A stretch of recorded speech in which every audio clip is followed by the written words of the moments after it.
ಅಧ್ಯಾಯ 37 ಶ್ರೀ ಗಾಣಗಾಪುರವಾಸಿನೇ ನಮಃ. ಶ್ರೀ ಗುರುಗಳಿಂದ ಬ್ರಾಹ್ಮಣನಿಗೆ ಆಹ್ನಿಕ ಕರ್ಮ ನಿರೂಪಣೆ. ಶಿಷ್ಯನಾದ ನಾಮಧಾರಕನು ಸಿದ್ಧಮುನಿಗಳಲ್ಲಿ, ಮುನಿವರ್ಯ, ಮುಂದಿನ ಕಥೆಯನ್ನು ನಿರೂಪಿಸಿರಿ. ಶ್ರೀ ಗುರುಗಳು ಬ್ರಾಹ್ಮಣನಿಗೆ ಮುಂದೆ ಏನನ್ನು ಹೇಳಿದರು ಎಂಬುದನ್ನು ಹೇಳಿರಿ ಎಂದು ಪ್ರಾರ್ಥಿಸಿದನು. ಸಿದ್ಧಮುನಿಗಳು ಹೇಳತೊಡಗಿದರು. ಸದ್ಗುಣಿಯಾದ ನಾಮಧಾರಕನೇ, ಕೇಳು. ಸರ್ವವನ್ನೂ ಬಲ್ಲವನು ಸ್ವಯಂ ನಾರಾಯಣನು. ಧರ್ಮ ಹಾಗೂ ಆಚಾರಗಳ ಕುರಿತು ವಿವರಿಸಲು ತ್ರಿಮೂರ್ತಿ ರೂಪನಾದ ಶ್ರೀ ಗುರುರಾಜನಿಗೆ ಏನು ತಾನೇ ಕಷ್ಟ? ಶೂದ್ರನಿಗೂ ಸಹ ಜ್ಞಾನೋದಯವಾಗುವಂತೆ ಅನುಗ್ರಹಿಸಿ ಅವನಿಂದ ವೇದಗಳನ್ನು ನುಡಿಸಿಬಿಟ್ಟಿರುವ ಗುರುರಾಯನು ಭಕ್ತರ ಪಾಲಿಗೆ ಕಲ್ಪವೃಕ್ಷದಂತೆ ಇರುವನು. ಶ್ರೀ ಗುರುರಾಯನು ಸ್ವಯಂ ಈಶ್ವರನಾಗಿರುವನು. ಕೃಪೆಯಿಂದ ದಯಾಸಾಂದ್ರನಾದ ಶ್ರೀ ಗುರುನಾಥನು ಆ ಬ್ರಾಹ್ಮಣೋತ್ತಮನಿಗೆ ಸದಾಚಾರ ಧರ್ಮವನ್ನು ಕುರಿತು ಬೋಧಿಸಿದನು. ಶ್ರೀ ಗುರುಗಳು ಆ ಬ್ರಾಹ್ಮಣನನ್ನು ಕುರಿತು, ವಿಪ್ರನೇ, ಗೃಹಸ್ಥನಾದವನು ವಾಸಕ್ಕೆ ಒಂದು ಸ್ವಂತ ಮನೆಯನ್ನು ನಿರ್ಮಿಸಿಕೊಳ್ಳಬೇಕು. ನಂತರ ಅಲ್ಲಿ ಅಗ್ನಿಯನ್ನು ಕಡೆಯಲೆಂದು 2 ಕಟ್ಟಿಗೆಗಳು ಅಂದರೆ ಅರಣಿ ಮುಂತಾದ ಅವಶ್ಯಕ ವಸ್ತುಗಳನ್ನು ಸಂಗ್ರಹಿಸಿಕೊಳ್ಳಬೇಕು. ಅವುಗಳೆಂದರೆ ಸಾಲಿಗ್ರಾಮ, ತುಪ್ಪ, ಶ್ರೀಗಂಧ, ತಿಲ, ಕೃಷ್ಣಾಜಿನ ಮೊದಲಾದವುಗಳನ್ನು ಸಂಗ್ರಹಿಸಿಟ್ಟುಕೊಳ್ಳಬೇಕು. ಈ ಸಾಮಗ್ರಿಗಳು ಇರುವ ಮನೆಯಲ್ಲಿ ಪಾಪಗಳ ಲೇಶವೂ ಸಹ ಇರಲಾರದು. ಶುಕ್ಲ ಪಕ್ಷದಲ್ಲಿ ಗಿಳಿ ಹಾಗೂ ಸಾರಸ ಪಕ್ಷಿಗಳನ್ನು ತನ್ನ ಮನೆಯಲ್ಲಿ ರಕ್ಷಿಸಬೇಕು. ಗೋವನ್ನು ಅಗತ್ಯವಾಗಿ ಮನೆಯಲ್ಲಿ ಪೋಷಿಸಬೇಕು. ಹೀಗೆ ಮಾಡುವುದರಿಂದ ಸರ್ವ ಪಾಪಗಳು ನಷ್ಟಗೊಳ್ಳುವವು. ಇನ್ನು ದೇವಪೂಜೆಯ ವಿಧಾನವನ್ನು ವಿವರಿಸುವೆನು. ಚಿತ್ತ ಕೊಟ್ಟು ಕೇಳು. ಗೃಹವನ್ನು ಚೆನ್ನಾಗಿ ಉಡುಗಿ ಸಾರಣೆಗೈಯಬೇಕು. ಅದರಲ್ಲಿಯೂ ದೇವರ ಕೋಣೆಯನ್ನು ಅತ್ಯಂತ ಸ್ವಚ್ಛವಾಗಿಟ್ಟು ಸುಂದರವಾಗಿ ಶೋಭಿಸುವಂತೆ ಮಾಡಬೇಕು. ಚಿನ್ನ, ಬೆಳ್ಳಿ, ತಾಮ್ರ ಅಥವಾ ಮಣ್ಣಿನ ಪಾತ್ರೆಗಳಿಂದ ಮನೆಯ ಸಮ್ಮಾರ್ಜನೆ ಮಾಡಬೇಕು. ನಿಷಿದ್ಧ ಪಾತ್ರೆಗಳ ಕುರಿತು ಹೇಳುವೆನು. ಕಂಚಿನ ಪಾತ್ರೆಯನ್ನು ಉಪಯೋಗಿಸಬಾರದು. ಶೂದ್ರರಿಂದಲೂ ಬಾಲಿಕೆಯರಿಂದಲೂ ಸಮ್ಮಾರ್ಜನೆ ಮಾಡಿಸಬಾರದು. ವಸ್ತ್ರದಿಂದ ಸಾರಿಸಬಾರದು. ಸಾರಿಸುವಾಗ ಎಡಗೈಯಿಂದ ಸಾರಿಸದೆ ಬಲಗೈಯನ್ನು ಬಳಸಬೇಕು. ಸಮ್ಮಾರ್ಜನೆಯನ್ನು ಮನೆಯ ನೈಋತ್ಯ ದಿಕ್ಕಿನಿಂದ ಆರಂಭಿಸಬೇಕೆಂದು ವಿಧಿಯ ಸೂಚನೆ ಇದೆ. ರಾತ್ರಿಯ ಸಮಯದಲ್ಲಿ ನೀರನ್ನು ಹಾಕಿ ಸಾರಿಸಬಾರದು. ಅಂತಹ ಸಮಯದಲ್ಲಿ ಸಾರಿಸುವುದು ಅವಶ್ಯಕವೆನಿಸಿದರೆ ಭಸ್ಮ ಹಾಕಿ ಸಾರಿಸಬಹುದು. ದೇವರ ಗೃಹವನ್ನು ಸುಂದರವಾದ ರಂಗವಲ್ಲಿಗಳನ್ನು ಹಾಕಿ ಶೋಭಿತಗೊಳಿಸಬೇಕು. ದೇವಗೃಹವು ನಿರ್ಮಲವಾಗಿರಬೇಕು. ನಂತರ ಶುಭದಾಯಕವಾದ ಆಸನದಲ್ಲಿ ಮಂಡಿಸಿ ದೇವರ ಪೂಜೆಯಲ್ಲಿ ತೊಡಗಬೇಕು. ಸಂಧ್ಯಾವಂದನೆಯು ಬ್ರಾಹ್ಮಣನಿಗೆ ಅಗತ್ಯ ಕರ್ಮವಾಗಿರುವಂತೆ ದೇವರ ಪೂಜೆಯೂ ಅಷ್ಟೇ ಅಗತ್ಯವಾಗಿದೆ. ಏಕ ಮನಸ್ಸಿನಿಂದ ಹಾಗೂ ಉತ್ತಮ ಮನೋಭಾವನೆಯಿಂದ ಕೂಡಿ ತ್ರಿಕಾಲಗಳಲ್ಲಿಯೂ ದೇವಪೂಜೆ ಮಾಡಬೇಕು. 3 ಕಾಲಗಳಲ್ಲಿ ಪೂಜಿಸಲು ಸಾಧ್ಯವಾಗದಿದ್ದರೆ ಪ್ರಾತಃ ಕಾಲದಲ್ಲಿ ದೇವಪೂಜೆ ಮಾಡಬೇಕು. ಅದು ಸಾಧ್ಯವಾಗದೇ ಇದ್ದರೆ ಮಧ್ಯಾಹ್ನ ಸಮಯದಲ್ಲಿ ಮಾಡಬೇಕು. ಸಂಜೆಯ ವೇಳೆಯಲ್ಲಿ ಕೇವಲ ಮಂತ್ರ ಅಥವಾ ದೇವರ ಸ್ತವನಗಳನ್ನು ಹೇಳುತ್ತಾ ಭಕ್ತಿಯಿಂದ ಪುಷ್ಪಗಳನ್ನು ದೇವರಿಗೆ ಸಮರ್ಪಿಸಬೇಕು. ಭೋಜನದ ಸಮಯಕ್ಕಾದರೂ ಇದನ್ನು ಮಾಡಬೇಕು. ದೇವರ ಪೂಜೆ ಅರ್ಚನೆಗಳನ್ನು ಮಾಡದೇ ಇರುವವನು ಬೇಗನೆ ಮೃತ್ಯುಲೋಕವನ್ನು ಸೇರುವನು. ಏಕಚಿತ್ತರಿಂದ ಆಲಿಸು ಬ್ರಾಹ್ಮಣನೇ. ಅಂಥವನು ನಿಜಕ್ಕೂ ಸದಾಕಾಲ ನರಕ ದುಃಖವನ್ನು ಅನುಭವಿಸುವನು. ಬ್ರಾಹ್ಮಣ ಕುಲದಲ್ಲಿ ಜನಿಸಿ ಯಾವಾತನು ದೇವರ ಪೂಜೆ ವೈಶ್ವದೇವಗಳನ್ನು ಆಚರಿಸದೆ ಸಂತೋಷದಿಂದ ಭೋಜನ ಮಾಡುವನೋ ಅವನು ಘೋರ ನರಕಯಾತನೆಗಳನ್ನು ಅನುಭವಿಸುವನು. ಇನ್ನು ದೇವತಾರ್ಚನೆಗೆ ಇರುವಂತಹ ಅಧಿಷ್ಠಾನಗಳನ್ನು ಹೇಳುವೆನು. ಅವುಗಳೆಂದರೆ ಜಲ, ಹೃದಯ, ಸೂರ್ಯ, ಅಕ್ಕಿ, ಪ್ರತಿಮೆ ಹಾಗೂ ಅಗ್ನಿ. ಆಪೋ ನಾರಾಯಣಃ. ನೀರನ್ನೇ ನಾರಾಯಣ ಸ್ವರೂಪವೆಂದು ಭಾವಿಸಿ ಅದನ್ನು ಉತ್ತಮ ಪಾತ್ರೆಯಲ್ಲಿ ತುಂಬಿ ಪೂಜಿಸುವುದರಿಂದ ಜಗನ್ನಾಥನಾದ ಪರಮಾತ್ಮನು ಪ್ರಸನ್ನನಾಗುವನು. 2ನೆಯ ವಿಧಾನವನ್ನು ಹೇಳಬೇಕೆಂದರೆ ಅಗ್ನಿ ಪೂಜೆಯು ಶ್ರೇಷ್ಠವಾದದ್ದು. ಅದಕ್ಕಿಂತಲೂ ಮಾನಸ ಪೂಜೆಯು ಶ್ರೇಷ್ಠವಾದದ್ದು. ಅಂದರೆ ಮನೋಮೂರ್ತಿಯಾದ ಭಗವಂತನನ್ನು ಮನೋಮಯವಾದ ಉಪಚಾರಗಳಿಂದ ಪೂಜಿಸುವುದಾಗಿದೆ. ಇನ್ನು ಸೂರ್ಯನ ಉಪಾಸನೆ ಮಾಡಿದರೆ ಶ್ರೀಮನ್ನಾರಾಯಣನು ಪ್ರಸನ್ನನಾಗುವನು. ಸ್ಥಂಡಿಲ ಪೂಜೆಯು ಸಾಮಾನ್ಯವಾಗಿರುವುದು. ಪ್ರತಿಮಾ ಸ್ವಲ್ಪ ಬುದ್ಧಿನಾಂ ಎಂಬಂತೆ ಪ್ರತಿಮೆಯ ಪೂಜೆಯು ಅಲ್ಪ ಬುದ್ಧಿಯವರಿಗೆ ಹೇಳಲ್ಪಟ್ಟಿದೆ. ಜ್ಞಾನಿಯೂ ಧರ್ಮನಿಷ್ಠನೂ ಆದವನು ಯಜ್ಞಪುರುಷನನ್ನು ಪೂಜಿಸಬೇಕು. ಯಜ್ಞಪುರುಷನನ್ನು ಪೂಜಿಸುವುದರಿಂದ ಸ್ವರ್ಗ ಹಾಗೂ ಮೋಕ್ಷಗಳು ಪ್ರಾಪ್ತವಾಗುವವು. ಆದ ಕಾರಣ ಯಜ್ಞಪುರುಷನ ಪೂಜೆಯು ಪ್ರಧಾನವಿರುವುದೆಂದು ತಿಳಿಯಬೇಕು. ಗೋವನ್ನೂ ಸಹ ಪೂಜಿಸಬೇಕು. ಇನ್ನು ಬ್ರಾಹ್ಮಣನ ಪೂಜೆಯೂ ಸಹ ಅತ್ಯಂತ ವಿಶೇಷವೆನಿಸಿರುವುದು. ಮನಃಪೂರ್ವಕವಾಗಿ ಚಿತ್ತದಲ್ಲಿ ಗುರುವನ್ನು ಪೂಜಿಸಬೇಕು. ಹೀಗೆ ಮಾಡುವುದರಿಂದ ತ್ರಿಮೂರ್ತಿಗಳು ಸ್ವಯಂ ಸಂತುಷ್ಟರಾಗುವರು. ಶ್ರೀ ಗುರುವು ತ್ರಯಮೂರ್ತಿ ಸ್ವರೂಪನೆಂದು ಸರ್ವಶ್ರುತಿ ವಾಕ್ಯಗಳು ಹೇಳುತ್ತಿರುವವು. ಶ್ರೀ ಗುರುವಿನಿಂದ ಸರ್ವೇಷ್ಟಗಳು ಸಿದ್ಧಿಸುವವು. ಚತುರ್ವಿಧ ಪುರುಷಾರ್ಥಗಳು ಪ್ರಾಪ್ತಿಯಾಗುವವು. ಕಲಿಯ ಪ್ರವೇಶವಾಗುವುದರಿಂದ ಮಾನವನ ಅಂತಃಕರಣವು ಅಸ್ಥಿರವಾಗುವುದು. ಋಷಿಕೇಶನಾದ ಭಗವಂತನು ಚಕ್ರಾಂಕಿತನಾದ ಶಾಲಿಗ್ರಾಮವನ್ನು ಪ್ರಕಟ ಮಾಡಿರುವನು. ಶಾಲಿಗ್ರಾಮವನ್ನು ಅಭಿಷೇಕಿಸಿದ ತೀರ್ಥವನ್ನು ಸೇವಿಸಿದರೆ ಸರ್ವ ಪಾಪಗಳೂ ನಷ್ಟಗೊಳ್ಳುವವು. ಶ್ರೀ ಗುರುವಿನ ನಿರೂಪವನ್ನು ಹೊಂದಿ ಪ್ರತಿಮಾ ಪೂಜೆಯನ್ನು ಮಾಡಬೇಕು. ವೇದೋಕ್ತ ಮಂತ್ರಗಳ ಮೂಲಕ ವಿಧಿಯುಕ್ತವಾಗಿ ದೇವಪೂಜೆ ಮಾಡಬೇಕು. ಸ್ತ್ರೀಯರಿಗೆ ಹಾಗೂ ಶೂದ್ರರಿಗೆ ವೇದ ಮಂತ್ರಗಳನ್ನು ಹೇಳಬಾರದು. ಗುರುವಿನ ಆದೇಶದಂತೆ ಆಗಮೋಕ್ತ ಮಾರ್ಗದಿಂದ ಪೂಜಿಸುವಂತೆ ತಿಳಿಸಬೇಕು. ಗುರುವಿನ ಆಜ್ಞೆಯನ್ನು ಹೊಂದಿ ಕಟ್ಟಿಗೆ ಹಾಗೂ ಕಲ್ಲುಗಳನ್ನು ಪೂಜಿಸಬೇಕು. ಕೇವಲ ಭಾವನಾ ಮಾತ್ರದಿಂದ ಅವುಗಳೇ ದೇವರಾಗಿ ಪ್ರಸನ್ನಗೊಳ್ಳುವವು. ಪವಿತ್ರ ಆಸನದ ಮೇಲೆ ಮಂಡಿಸಿ 3 ಪ್ರಾಣಾಯಾಮಗಳನ್ನು ಆಚರಿಸಬೇಕು. ನಂತರ ಯೋಭ್ಯೋ ಮಾತಾ ಎಂಬ ಮಂತ್ರವನ್ನು ಉಚ್ಚರಿಸಿ ಹೃದಯಾಂತರ್ಗತನಾದ ಭಗವಂತನ ದಿವ್ಯ ಕಲೆಯನ್ನು ಜಾಗೃತಗೊಳಿಸಬೇಕು. ಪ್ರಣವ ಮಂತ್ರದ ಮೂಲಕ 12 ಬಾರಿ ಶಿರವನ್ನು ಪ್ರೋಕ್ಷಿಸಿಕೊಳ್ಳಬೇಕು. ಸಂಕಲ್ಪ ಮಾಡಿ ಅಂಗನ್ಯಾಸಾದಿಗಳನ್ನು ಮಾಡಿದ ಮೇಲೆ ಕಲಶವನ್ನು ಪೂಜಿಸಬೇಕು. ದೇವರ ಬಲಭಾಗಕ್ಕೆ ಕಲಶವನ್ನು ಸ್ಥಾಪಿಸಬೇಕು. ಭಕ್ತಿ ಭಾವಗಳಿಂದ ಅದನ್ನು ಪೂಜೆ ಮಾಡಿ ನಂತರ ಶಂಖ ಪೂಜೆ ಮಾಡಬೇಕು. ಆಮೇಲೆ ಏನಯೋಪೇತನಾಗಿ ದೇವರ ನಿರ್ಮಾಲ್ಯವನ್ನು ತೆಗೆದು ನೈಋತ್ಯ ದಿಕ್ಕಿನಲ್ಲಿ ಹಾಕಬೇಕು. ಮುಂದೆ ತೊಳೆದ ವಸ್ತ್ರವನ್ನು ದೇವಪೀಠದ ಮೇಲೆ ಹಾಸಬೇಕು. ನಂತರ ಶ್ರೀ ಗುರುವನ್ನು ಮನಸ್ಸು ಹಾಗೂ ವಾಣಿಗಳಿಂದ ಸ್ತುತಿಸಬೇಕು. ವಿಧಿಯುಕ್ತವಾಗಿ ಪೀಠ ಪೂಜೆ ಮಾಡಬೇಕು.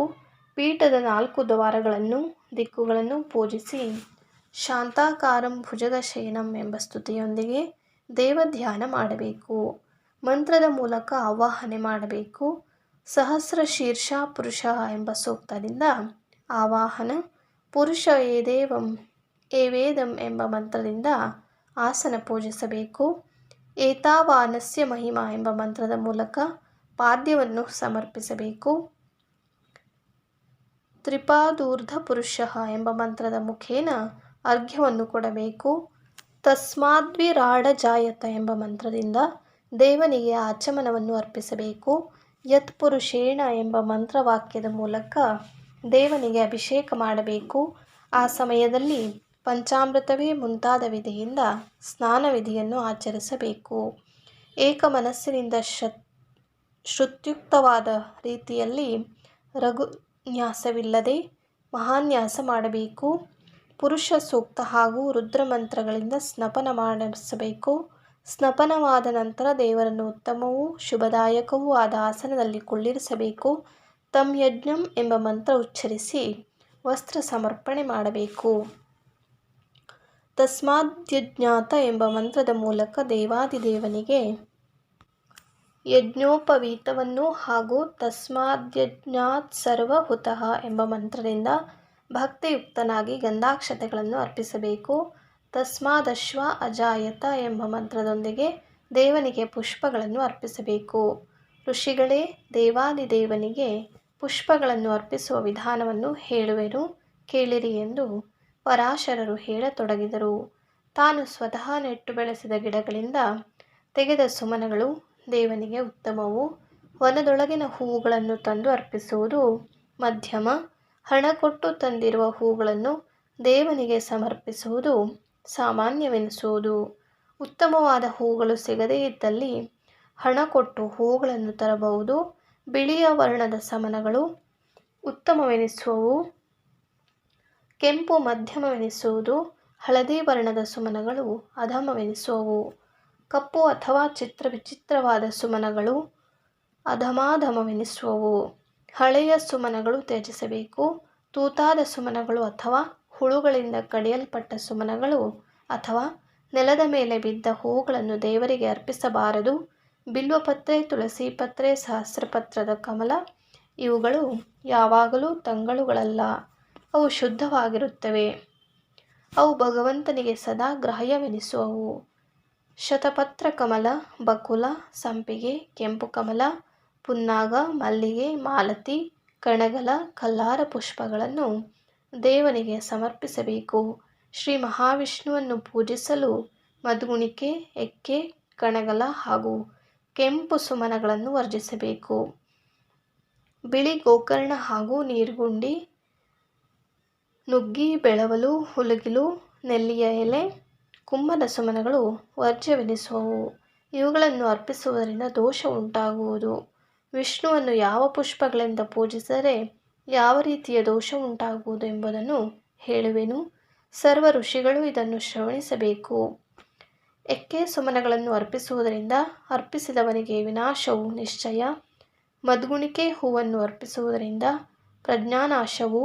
ಕಂಚಿವಾಳ ಹೂವಿನಿಂದ ದಾರಿದ್ರ್ಯ ಉಂಟಾಗುವುದು. ಬಿಳಿ ಗೋಕರ್ಣ ಹೂವನ್ನು ಅರ್ಪಿಸುವುದರಿಂದ ಶೀಘ್ರ ಕುಲಕ್ಷಯವಾಗುವುದು. ಗುಳಲ ಹೂವನ್ನು ಅರ್ಪಿಸುವುದರಿಂದ ಶೋಕ ಉಂಟಾಗುವುದು. ಮಲ್ಲಿಗೆಯ ಹೂವನ್ನು ಅರ್ಪಿಸುವುದರಿಂದ ದುಃಖವು. ಬೂರಲ ಹೂವನ್ನು ಅರ್ಪಿಸುವುದರಿಂದ ರೋಗವು ಉಂಟಾಗುವುದು. ಆದ್ದರಿಂದ ವಿವೇಕಿಯಾದವರು ಶ್ರೀ ಮಹಾವಿಷ್ಣುವಿಗೆ ಮೇಲೆ ಹೇಳಿದ ಸುಮನಗಳನ್ನು ಬಿಟ್ಟು ಉಳಿದ ಸುಮನಗಳನ್ನು ಸಮರ್ಪಿಸಬೇಕು. ಇನ್ನು ಶ್ರೀ ಶಿವನನ್ನು ಪೂಜಿಸುವಾಗ ವರ್ಜ್ಯವೆನಿಸುವ ಸುಮನಗಳ ವಿಚಾರವನ್ನು ತಿಳಿಸುವೆನು, ಕೇಳಿರಿ. ಬೆಳವಲ, ಕೇದಿಗೆ, ಕಪ್ಪು, ನೀಲಿ ವರ್ಣದ ಸುಮನಗಳನ್ನು ವರ್ಜಿಸಬೇಕು.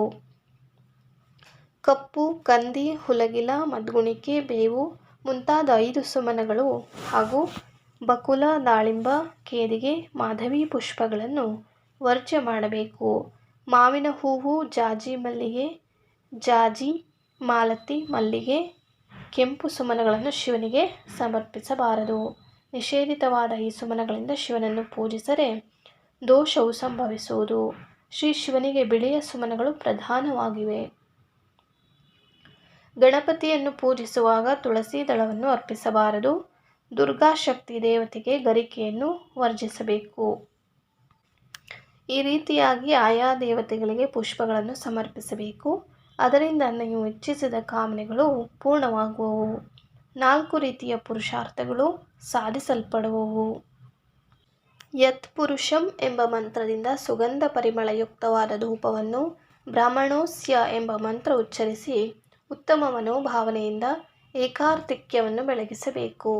ಚಂದ್ರಮಾ ಮನಸೋ ಜಾತಃ ಎಂಬ ಮಂತ್ರದೊಂದಿಗೆ ನೈವೇದ್ಯವನ್ನು, ನಾಭ್ಯ ಆಸೀದಂತರಿಕ್ಷಂ ಎಂಬ ಮಂತ್ರದಿಂದ ತಾಂಬೂಲವನ್ನು ಸಮರ್ಪಿಸಬೇಕು. ಸಪ್ತಾಸ್ಯೇತಿ ಎಂಬ ಮಂತ್ರದಿಂದ ಸುವರ್ಣ ಪುಷ್ಪ ನೀರಾಂಜನವನ್ನು, ವೇದಾಹಮೇತಂ ಎಂಬ ಮಂತ್ರದಿಂದ ಪುಷ್ಪಾಂಜಲಿಯನ್ನು ಸಮರ್ಪಿಸಬೇಕು. ಧಾತಾ ಪುರಸ್ತಾದ ಎಂಬ ಮಂತ್ರದಿಂದ ದೇವಾದಿದೇವನಿಗೆ ವಂದಿಸಬೇಕು. ಬಹಳ ಎದುರಿಗೆ, ಬೆನ್ನ ಹಿಂದೆ ಹಾಗೂ ಗರ್ಭಗೃಹಗಳಲ್ಲಿ ದೇವರಿಗೆ ನಮಸ್ಕರಿಸಬಾರದು. ಈಗ ನಮಸ್ಕಾರದ ಕ್ರಮಗಳನ್ನು ಹೇಳುವೆನು. ಜ್ಞಾನವಂತರಾದ ನೀವೆಲ್ಲರೂ ಶ್ರದ್ಧೆಯಿಂದ ಶ್ರವಣಿಸಿರಿ. ದೇವನ ಬಲಬದಿಯಿಂದ ನಮಸ್ಕರಿಸಬೇಕು. ತನ್ನ ಗುರು, ತನ್ನ ತಂದೆ ತಾಯಿಗಳು ಹೊರಗಿನಿಂದ ಬಂದರೆ ಕೂಡಲೇ ಎದ್ದು ಅವರ ಎದುರಿಗೆ ಹೋಗಿ ವಂದಿಸಬೇಕು. ಶ್ರೇಷ್ಠನಾದ ಬ್ರಾಹ್ಮಣನು ಬಂದರೆ ನೋಡಿದ ತಕ್ಷಣ ಅವನ ಎದುರಿಗೆ ಹೋಗಿ ವಂದನೆ ಮಾಡಬೇಕು. ವರಿಷ್ಠರಾದ ಬ್ರಾಹ್ಮಣರ ಸಭೆ ಸೇರಿದಾಗ ಮತ್ತು ದೇವತಾರ್ಚನೆಯ ವೇಳೆಯಲ್ಲಿ ನೀವು ಒಂದೇ ಒಂದು ನಮಸ್ಕಾರವನ್ನು ಸಲ್ಲಿಸಿದರೆ ಅದು ಸರ್ವರಿಗೂ ತಲುಪುವುದು. ತಂದೆ ತಾಯಿಗಳಿಗೂ ಶ್ರೀ ಗುರುದೇವರಿಗೂ 2 ಕೈಗಳನ್ನು ಕಿವಿಗೆ ಸ್ಪರ್ಶಿಸಿ ಏಕಭಾವನೆಯಿಂದ ನಮಸ್ಕರಿಸಬೇಕು. ಬಲಪಾದಕ್ಕೆ ಬಲಗೈಯನ್ನು, ಎಡಪಾದಕ್ಕೆ ಎಡಗೈಯನ್ನು ಹಚ್ಚಿ ನಮಸ್ಕಾರ ಮಾಡಬೇಕು. ಇನ್ನು ಗುರುಸ್ಥಾನದ ಹೆಸರುಗಳನ್ನು ತಿಳಿಸುವೆನು, ಶ್ರದ್ಧೆಯಿಂದ ಶ್ರವಣಿಸಿರಿ. ಚೆನ್ನಾಗಿ ಅರಿತುಕೊಂಡು ಅದೇ ರೀತಿಯಾಗಿ ನಮಸ್ಕಾರ ಸಲ್ಲಿಸಬೇಕು. ತಂದೆ ತಾಯಿ, ಗುರು ಹಾಗೂ ಸಂರಕ್ಷಣೆ ಮಾಡಿದಂಥವರು ಭಯವನ್ನು ಹೋಗಲಾಡಿಸುವವನು. ಅನ್ನ ನೀಡಿದ ಆತನು, ಉಪನಯನವನ್ನು ಮಾಡಿದ ಪುರೋಹಿತ ಹಾಗೂ ಆತನ ಪತ್ನಿ ಇವರೆಲ್ಲರೂ ಗುರುಸ್ಥಾನದಲ್ಲಿ ಇರುವರು. ಜ್ಯೇಷ್ಠನಾದ ಸಹೋದರ ಅಥವಾ ಚಿಕ್ಕಪ್ಪ ಹಾಗೂ ಮಲತಾಯಿ, ವಯಸ್ಸಿನಲ್ಲಿ ಹಿರಿಯರಾದ ಆಪ್ತರು, ಇಷ್ಟರು ಇವರಿಗೆಲ್ಲ ವಂದಿಸಬೇಕು. ಅಗ್ನಿ, ಸಮಿಧ, ಹೂವು, ಕುಶ ಹಾಗೂ ಅಕ್ಷತೆಗಳನ್ನು ಹಿಡಿದುಕೊಂಡಿದ್ದರೆ ಹಾಗೂ ಈ ವಸ್ತುಗಳನ್ನು ತನ್ನ ಕೈಯಲ್ಲಿ ಅಥವಾ ಎರಡನೆಯವರ ಕೈಯಲ್ಲಿ ಇರುವಾಗ ನಮಸ್ಕಾರ ಮಾಡಿದರೆ ಇಬ್ಬರಿಗೂ ದೋಷ ಸಂಭವಿಸುವುದು. ಜಪ ಅಥವಾ ಹೋಮ ಮಾಡುವ ಸಮಯದಲ್ಲಿ ಬರುತ್ತಿರುವ ಬ್ರಾಹ್ಮಣನನ್ನು ದೂರದಿಂದ ಕಂಡಾಗ, ಸ್ನಾನ ಮಾಡುವಾಗ, ಜಲಾಶಯದಲ್ಲಿರುವಾಗ ನಮಸ್ಕಾರ ಮಾಡಬಾರದು. ಧಾವಿಸಿ ಹೋಗುತ್ತಿರುವ ವಿಪ್ರನು ಪರಿಚಯವಿಲ್ಲದವನು ಅಥವಾ ಅಜ್ಞನು ಅಥವಾ ಧನದಿಂದ ಗೌರವವನ್ನು ಹೊಂದಿದವನು, ಕೋಪಿಷ್ಠನು ಹಾಗೂ ಮಂಗಲ ಸ್ನಾನ ಮಾಡುತ್ತಿರುವವನು ಇವರೆಲ್ಲರಿಗೆ ನಮಸ್ಕಾರ ಮಾಡಿದರೆ ದೋಷವು ಸಂಭವಿಸುವುದು. ಬ್ರಾಹ್ಮಣನಿಗೆ ಒಂದೇ ಕರದಿಂದ ನಮಸ್ಕರಿಸಬಾರದು. ಮೈಲಿಗೆಯಲ್ಲಿ ಇರುವವನಿಗೂ ಮೂರ್ಖನಾದವನಿಗೂ ನಮಸ್ಕಾರ ಸಲ್ಲದು. ಪೂಜಾ ಕಾಲದಲ್ಲಿ ನಡೆಸುವ ವಿಚಾರವನ್ನು ನಿರೂಪಿಸುವನು. ದೇವನ ಪೂಜೆಯ ಕಾಲದಲ್ಲಿ ಗೀತ, ವಾದ್ಯ, ನೃತ್ಯಾದಿಗಳಿಂದ ದೇವರನ್ನು ಸಂತುಷ್ಟಗೊಳಿಸಬೇಕು. ಭಕ್ತಿ ಭಾವಗಳಿಂದ ದೇವನಲ್ಲಿ ಪ್ರಾರ್ಥನೆ ಮಾಡಬೇಕು. ನಂತರ ಸನಕಾದಿ ಮುನಿಗಳನ್ನು ಪೂಜಿಸಬೇಕು. ದೇವರಿಗೆ ಸರ್ವ ವಿಧಗಳಿಂದ ಪೂಜೆಯನ್ನು ಸಮರ್ಪಿಸಿ ಪೀಠದ ಮೇಲೆ ಕೈಯನ್ನು ಇಡಬೇಕು. ನಂತರ ಉತ್ತರ ಪೂಜೆಯನ್ನು ಮಾಡಿ ಸಂತೋಷದಿಂದ ವಿಸರ್ಜನೆ ಮಾಡಬೇಕು. ವಿಪ್ರನೇ ಕೇಳು. ಈ ರೀತಿಯಾಗಿ ಭಕ್ತಿ ಭಾವಗಳಿಂದ ದೇವಪೂಜೆಯನ್ನು ಆಚರಿಸಬೇಕು. ಅನ್ನ ಸಂಸ್ಕಾರಕ್ಕಾಗಿ ವೈಶ್ವದೇವ ಕಾರ್ಯವನ್ನು ಮಾಡಬೇಕು. ಪ್ರಥಮತಃ ಅಗ್ನಿಯನ್ನು ಅಲಂಕರಿಸಿ ಪೂಜಿಸಬೇಕು. ನಂತರ ಅಗ್ನಿಗೆ ಅನ್ನವನ್ನು ನಿವೇದಿಸಬೇಕು. ಘೃತವನ್ನು ಸೇರಿಸಬೇಕು. ಅದರಲ್ಲಿ ಸಮಸಮವಾಗಿ 5 ಭಾಗ ಮಾಡಬೇಕು. ಒಂದು ಭಾಗದಲ್ಲಿ 6 ಆಹುತಿಗಳನ್ನು ನೀಡಬೇಕು. ಎರಡನೆಯ ಭಾಗವನ್ನು ಬಲಿಹರಣದ ಸಲುವಾಗಿಯೂ, ಮೂರನೆಯದನ್ನು ಅಗ್ರದಾನಕ್ಕಾಗಿಯೂ, ನಾಲ್ಕನೆಯ ಭಾಗವನ್ನು ಪಿತೃಯಜ್ಞಕ್ಕಾಗಿಯೂ, ಐದನೆಯದನ್ನು ಮನುಷ್ಯಯಜ್ಞಕ್ಕಾಗಿಯೂ ವಿನಿಯೋಗಿಸಿ ಮಂತ್ರಪೂರ್ವಕವಾಗಿ ವೈಶ್ವದೇವ ಮಾಡಬೇಕು. ಅನ್ನವನ್ನು ಮಾಡದೇ ಇರುವ ದಿನದಂದು ಅಕ್ಕಿಯಿಂದ ವೈಶ್ವದೇವ ಮಾಡಬೇಕು. ಆ ಸಮಯದಲ್ಲಿ ಅತಿಥಿಯು ಮನೆಗೆ ಬಂದುದಾದರೆ ಅವನು ಕಳ್ಳನೇ ಇರಲಿ, ಚಾಂಡಾಲನೇ ಇರಲಿ, ಸಂತೋಷದಿಂದ ಅವನನ್ನು ಆದರಿಸಿ ಪೂಜಿಸಬೇಕು. ಯಮನು ತನ್ನ ಕಿಂಕರರನ್ನು ಕುರಿತು, ವೈಶ್ವದೇವನನ್ನು ಮಾಡದೇ ಇರುವ ಆತನನ್ನು ಅತಿಥಿಯು ಮನೆಗೆ ಆಗಮಿಸಿದಾಗ ಅನ್ನ ನೀಡದೇ ಇರುವವನನ್ನು ನನ್ನ ಸ್ಥಾನಕ್ಕೆ ಕರೆದು ತರಬೇಕು. ಯಾರು ವಿದ್ಯುಕ್ತವಾಗಿ ಪೂಜಿಸುವರೋ ಅಂಥವರ ಬಳಿಗೆ ನೀವು ಎಂದಿಗೂ ಹೋಗಬಾರದು. ಈ ರೀತಿಯಾಗಿ ನನಗೆ ಪರಮಾತ್ಮನಾದ ಶ್ರೀಹರಿಯ ಆಜ್ಞೆ ಇರುವುದು ಎಂದು ನುಡಿದಿರುವನು. ಬಂದ ಅತಿಥಿಯು ತಂದೆ ತಾಯಿಗಳನ್ನು ಘಾತಗೊಳಿಸಿದವನಾಗಲಿ, ಶ್ವಾನ, ನೀಚ ಅಥವಾ ಚಾಂಡಾಲನೇ ಆಗಿರಲಿ, ವೈಶ್ವದೇವದ ಸಮಯದಲ್ಲಿ ಬಂದರೆ ಅವನಿಗೆ ಅನ್ನವನ್ನು ನೀಡಬೇಕು. ಅತಿಥಿಯ ಕುಲಗೋತ್ರಗಳನ್ನು ಕುರಿತು ವಿಚಾರ ಮಾಡದೆ ಕೂಡಲೇ ಅನ್ನ ನೀಡಬೇಕು. ಅವನಾಗಿಯೇ ಒಮ್ಮೆ ಹಿಂತಿರುಗಿ ಹೋದರೆ 16 ವರ್ಷಗಳ ಪರ್ಯಂತ ಪಿತೃಗಳು ಬರಲಾರರು. ತಾನು ಪ್ರಯಾಣದಲ್ಲಿ ಇದ್ದರೂ ಸಹ ವೈಶ್ವದೇವನನ್ನು ಬಿಡಬಾರದು. ಔಷಧ, ತುಪ್ಪ, ಹಾಲು, ಮೊಸರು, ಕಂದಮೂಲ ಫಲಗಳಿಂದಲಾದರೂ ದೇವಯಜ್ಞವನ್ನು ಆಚರಿಸಬೇಕು. ಸಾಧು ಜನರು ಅನ್ನದಾನಾದಿಗಳನ್ನು ಮಾಡಲು ಮುಂದಾಗಬಾರದು. ಪಂಚಮಹಾಯಜ್ಞ ಮಾಡದಿರುವ ಬ್ರಾಹ್ಮಣನು ಚಾಂದ್ರಾಯಣಿ ವ್ರತವನ್ನು ಮಾಡಬೇಕು. ವೈಶ್ವದೇವ ಮಾಡುವುದಕ್ಕೆ ಪೂರ್ವದಲ್ಲಿ ಮನೆಗೆ ಯಾವಾತನಾದರೂ ಬಂದರೆ ಭಿಕ್ಷೆ ನೀಡಬೇಕು. ಅದರಿಂದ ಪಾಪವು ನಷ್ಟವಾಗುವುದು. ಆದ್ದರಿಂದ ವೈಶ್ವದೇವ ಮಾಡಿದ ಫಲವು ಪ್ರಾಪ್ತಿಯಾಗುವುದು. ಬಲಿಹರಣವನ್ನು ಹಾಕಿ ತಾನು ಅದನ್ನು ತೆಗೆದುಬಿಟ್ಟರೆ ಚಂದ್ರಾಯಣವನ್ನು ಆಚರಿಸಬೇಕು. ತಾನು ಸ್ವತಃ ತೆಗೆಯುವುದರಿಂದ ದೋಷ ಸಂಭವಿಸುವುದು. ಅದಕ್ಕಾಗಿ ಬಲಿಹರಣವನ್ನು ತಾನು ತೆಗೆಯದೆ ಬೇರೆಯವರಿಂದ ತೆಗೆಸಬೇಕು. ಬಲಿಹರಣವನ್ನು ತೆಗೆಯದೆ ಭೋಜನ ಮಾಡಿದರೆ ತಕ್ಷಣವೇ 6 ಪ್ರಾಣಾಯಾಮಗಳನ್ನು ಮಾಡಬೇಕು. ಅದರಿಂದ ದೋಷವು ಇಲ್ಲವಾಗುವುದು ಎಂದು ಶ್ರೀ ಗುರುರಾಯನು ಬ್ರಾಹ್ಮಣನಿಗೆ ಬೋಧಿಸಿದನು. ಗ್ರಹ ಪೂಜೆಯಾದ ಮೇಲೆ ಗೋಗ್ರಾಸವನ್ನು ನೀಡಿದರೆ ಅದು ಶ್ರೇಷ್ಠವೆನಿಸುವುದು. ನಿತ್ಯ ಶ್ರಾದ್ದವನ್ನು ಮಾಡಬೇಕು ಅಥವಾ ನೈಮಿತ್ತಿಕ ಶ್ರಾದ್ದವನ್ನು ಮಾಡಬೇಕು. ನಿತ್ಯ ಶ್ರಾದ್ದ ಮಾಡುವಾಗ ಪಿಂಡದಾನ ಇಲ್ಲವೂ, ಅಗ್ನೌಕರಣವೂ, ದಕ್ಷಿಣಾದಾನವೂ ಇಲ್ಲ. ಅಲ್ಲಿ ಬ್ರಹ್ಮಚರ್ಯ ನಿಯಮವೂ ಇಲ್ಲ. ಯಜ್ಞಾನಂತರ ಬ್ರಾಹ್ಮಣನು ಒಂದು ಹಸು ಹಾಲು ಕರೆಯುವಷ್ಟು ವೇಳೆಯವರೆಗೆ ತನ್ನ ಮನೆಯಂಗಳದಲ್ಲಿ ಅತಿಥಿಯನ್ನು ನಿರೀಕ್ಷಿಸಬೇಕು, ಬಂದಾತನನ್ನು ಸತ್ಕರಿಸಬೇಕು. ಯಾವಾತನು ಮನೆಯ ಬಾಗಿಲಿಗೆ ಬಳಲಿದವನಾಗಿ ಬಂದಿರುವನು ಅವನನ್ನು ವಿಶೇಷ ರೀತಿಯಿಂದ ಆದರಿಸಬೇಕು. ಅಂತೆಯೇ ಸಂಜೆಯ ಕಾಲಕ್ಕೆ ಬಂದ ಅಭ್ಯಾಗತನನ್ನು ಸತ್ಕರಿಸಬೇಕು. ವೈಶ್ವದೇವ ಮಾಡುವ ಕಾಲದಲ್ಲಿ ಬಂದಿರುವ ಬ್ರಾಹ್ಮಣನನ್ನು ವಿಶೇಷವಾಗಿ ಸತ್ಕರಿಸಬೇಕು. ಎಲ್ಲ ವರ್ಣದವರಿಗೆ ಬ್ರಾಹ್ಮಣನಿಗೆ ಗುರುವಾಗಿರುವನು. ವೈಶ್ವದೇವದ ಕಾಲದಲ್ಲಿ ಅತಿಥಿಯಾಗಿ ಬಂದ ಬ್ರಾಹ್ಮಣನನ್ನು ಯಾರು ಸತ್ಕರಿಸಿ ಪೂಜಿಸುವರೋ ಅದರಿಂದ ಅವರು ಅಗ್ನಿಯೇ ಮೊದಲಾದ ಸರ್ವದೇವತೆಗಳನ್ನು ಪೂಜಿಸಿದಂತಾಗುವುದು. ಮರುದ್ಗಣ, ಆರ್ಯಮ, ಬ್ರಹ್ಮ ಹಾಗೂ ಶಂಕರರು ಅದರಿಂದ ಸಂತುಷ್ಟರಾಗುವರು. ಅತಿಥಿಗಳನ್ನು ಸತ್ಕರಿಸುವುದರಿಂದ, ಅತಿಥಿಯ ಪಾದಕ್ಷಾಲನವನ್ನು ಮಾಡುವುದರಿಂದ, ಪಿತೃದೇವತೆಗಳು ಅತಿಥಿಗೆ ಭೋಜನ ನೀಡುವುದರಿಂದ ಬ್ರಹ್ಮ, ವಿಷ್ಣು, ಮಹೇಶ್ವರರು ಸಂತುಷ್ಟರಾಗುವರು. ಯತಿಯಾಗಲಿ ಬ್ರಹ್ಮಚಾರಿಯಾಗಲಿ ಮನೆಗೆ ಆಗಮಿಸಿದಾಗ ಅವರಿಗೆ ಅನ್ನದಾನ ಮಾಡಬೇಕು. ಹಾಗೆ ಮಾಡುವುದರಿಂದ ಮಹತ್ ಪುಣ್ಯವು ಲಭಿಸುವುದು. ಯಾವಾತನು ಒಂದು ತುತ್ತು ಅನ್ನವನ್ನು ನೀಡುವನೋ ಆತನು ಮೇರು ಪರ್ವತವನ್ನು ದಾನ ಮಾಡಿದಷ್ಟು ಪುಣ್ಯಕ್ಕೆ ಪಾತ್ರನಾಗುವನು. ಮನೆಗೆ ಬಂದಂತಹ ಅತಿಥಿಯನ್ನು ಬಿಟ್ಟು ಯಾವಾತನು ಭೋಜನ ಮಾಡುವನೋ ಅಂತಹ ಅಧಮನು ಶ್ವಾನವಾಗಿ ಜನಿಸಿ ಕೊನೆಗೆ ಕತ್ತೆಯಾಗಿ ಹುಟ್ಟುವನು. ಅದಕ್ಕಾಗಿ ಮೊದಲನೆಯದಾಗಿ ಅತಿಥಿಗಳಿಗೆ ಅನ್ನ ನೀಡಿದ ಮೇಲೆ ಮನೆಯಲ್ಲಿರುವ ಮಕ್ಕಳ ಹಾಗೂ ಹಿರಿಯರ ಸಂಗಡ ಭೋಜನ ಮಾಡಬೇಕು. ಪಂಕ್ತಿ ಭೇದವನ್ನು ಮಾಡದೆ ಒಂದೇ ಪಂಕ್ತಿಯಲ್ಲಿ ಕುಳಿತುಕೊಂಡು ಊಟ ಮಾಡಬೇಕು. ಇದರಲ್ಲಿ ಹಗಲು ರಾತ್ರಿ ಎಂಬ ಭೇದವಿಲ್ಲ. ಪಂಕ್ತಿ ಭೇದ ಮಾಡಿದರೆ ಮಹಾದೋಷ ಉಂಟಾಗುವುದು. ಇನ್ನು ಗೃಹಸ್ಥನ ಭೋಜನ ವಿಧಿಯ ಕುರಿತಾಗಿ ಹೇಳುವೆನು, ಕೇಳಿರಿ. ಗೃಹಸ್ಥನು ಪ್ರಥಮತಃ ಕೈಕಾಲುಗಳನ್ನು ಹಾಗೂ ಮುಖವನ್ನು ತೊಳೆದುಕೊಳ್ಳಬೇಕು. ಹೀಗೆ ಪಂಚಾರ್ತ್ರನಾಗಿ ಭೋಜನ ಮಾಡಿದರೆ 100 ವರ್ಷಗಳ ಕಾಲ ಸುಖವಾಗಿರುವನು. ಮೌನವನ್ನು ಧರಿಸಿ ಪೂರ್ವಾಭಿಮುಖವಾಗಿ 2 ಕಾಲುಗಳನ್ನು ಜೋಡಿಸಿಕೊಂಡು ಕುಳಿತು ಭೋಜನ ಮಾಡಬೇಕು. ಬ್ರಾಹ್ಮಣನ ಭೋಜನ ಸ್ಥಳದಲ್ಲಿ ಭಸ್ಮದೊಂದಿಗೆ ನೀರಿನಿಂದ ಚೌಕವಾದ ಮಂಡಲವನ್ನು, ಕ್ಷತ್ರಿಯನ ಭೋಜನ ಸ್ಥಳದಲ್ಲಿ ತ್ರಿಕೋನಾಕಾರದ ಮಂಡಲವನ್ನು, ವೈಶ್ಯನ ಭೋಜನದ ಸ್ಥಳದಲ್ಲಿ ವರ್ತುಲಾಕಾರದ ಮಂಡಲವನ್ನು, ಶೂದ್ರನ ಭೋಜನದ ಸ್ಥಳದಲ್ಲಿ ಅರ್ಧಚಂದ್ರಾಕಾರದ ಮಂಡಲವನ್ನು ರಚಿಸಬೇಕು. ಮಂಡಲದಲ್ಲಿ ವಸು, ರುದ್ರ, ಆದಿತ್ಯ ಮೊದಲಾದ ದೇವತೆಗಳನ್ನು ಬ್ರಾಹ್ಮಣನು ಆವಾಹನೆ ಮಾಡಬೇಕು. ಬ್ರಹ್ಮನೇ ಮುಂತಾದ ದೇವತೆಗಳು ಆ ಮಂಡಲದಲ್ಲಿ ಇರುವರು. ಅದಕ್ಕಾಗಿಯೇ ದ್ವಿಜರು ಭೋಜನ ಸ್ಥಳದಲ್ಲಿ ಮಂಡಲವನ್ನು ರಚಿಸಿಕೊಳ್ಳಬೇಕು. ಮಂಡಲ ರಚಿಸದೆ ಭೋಜನ ಮಾಡಿದರೆ ಆ ಅನ್ನದ ಸಾರವನ್ನು ರಾಕ್ಷಸರು, ಪಿಶಾಚಗಳು ಸೇವಿಸುವರು. ಆದ್ದರಿಂದ ಮಂಡಲವನ್ನು ಹಾಕಬೇಕು.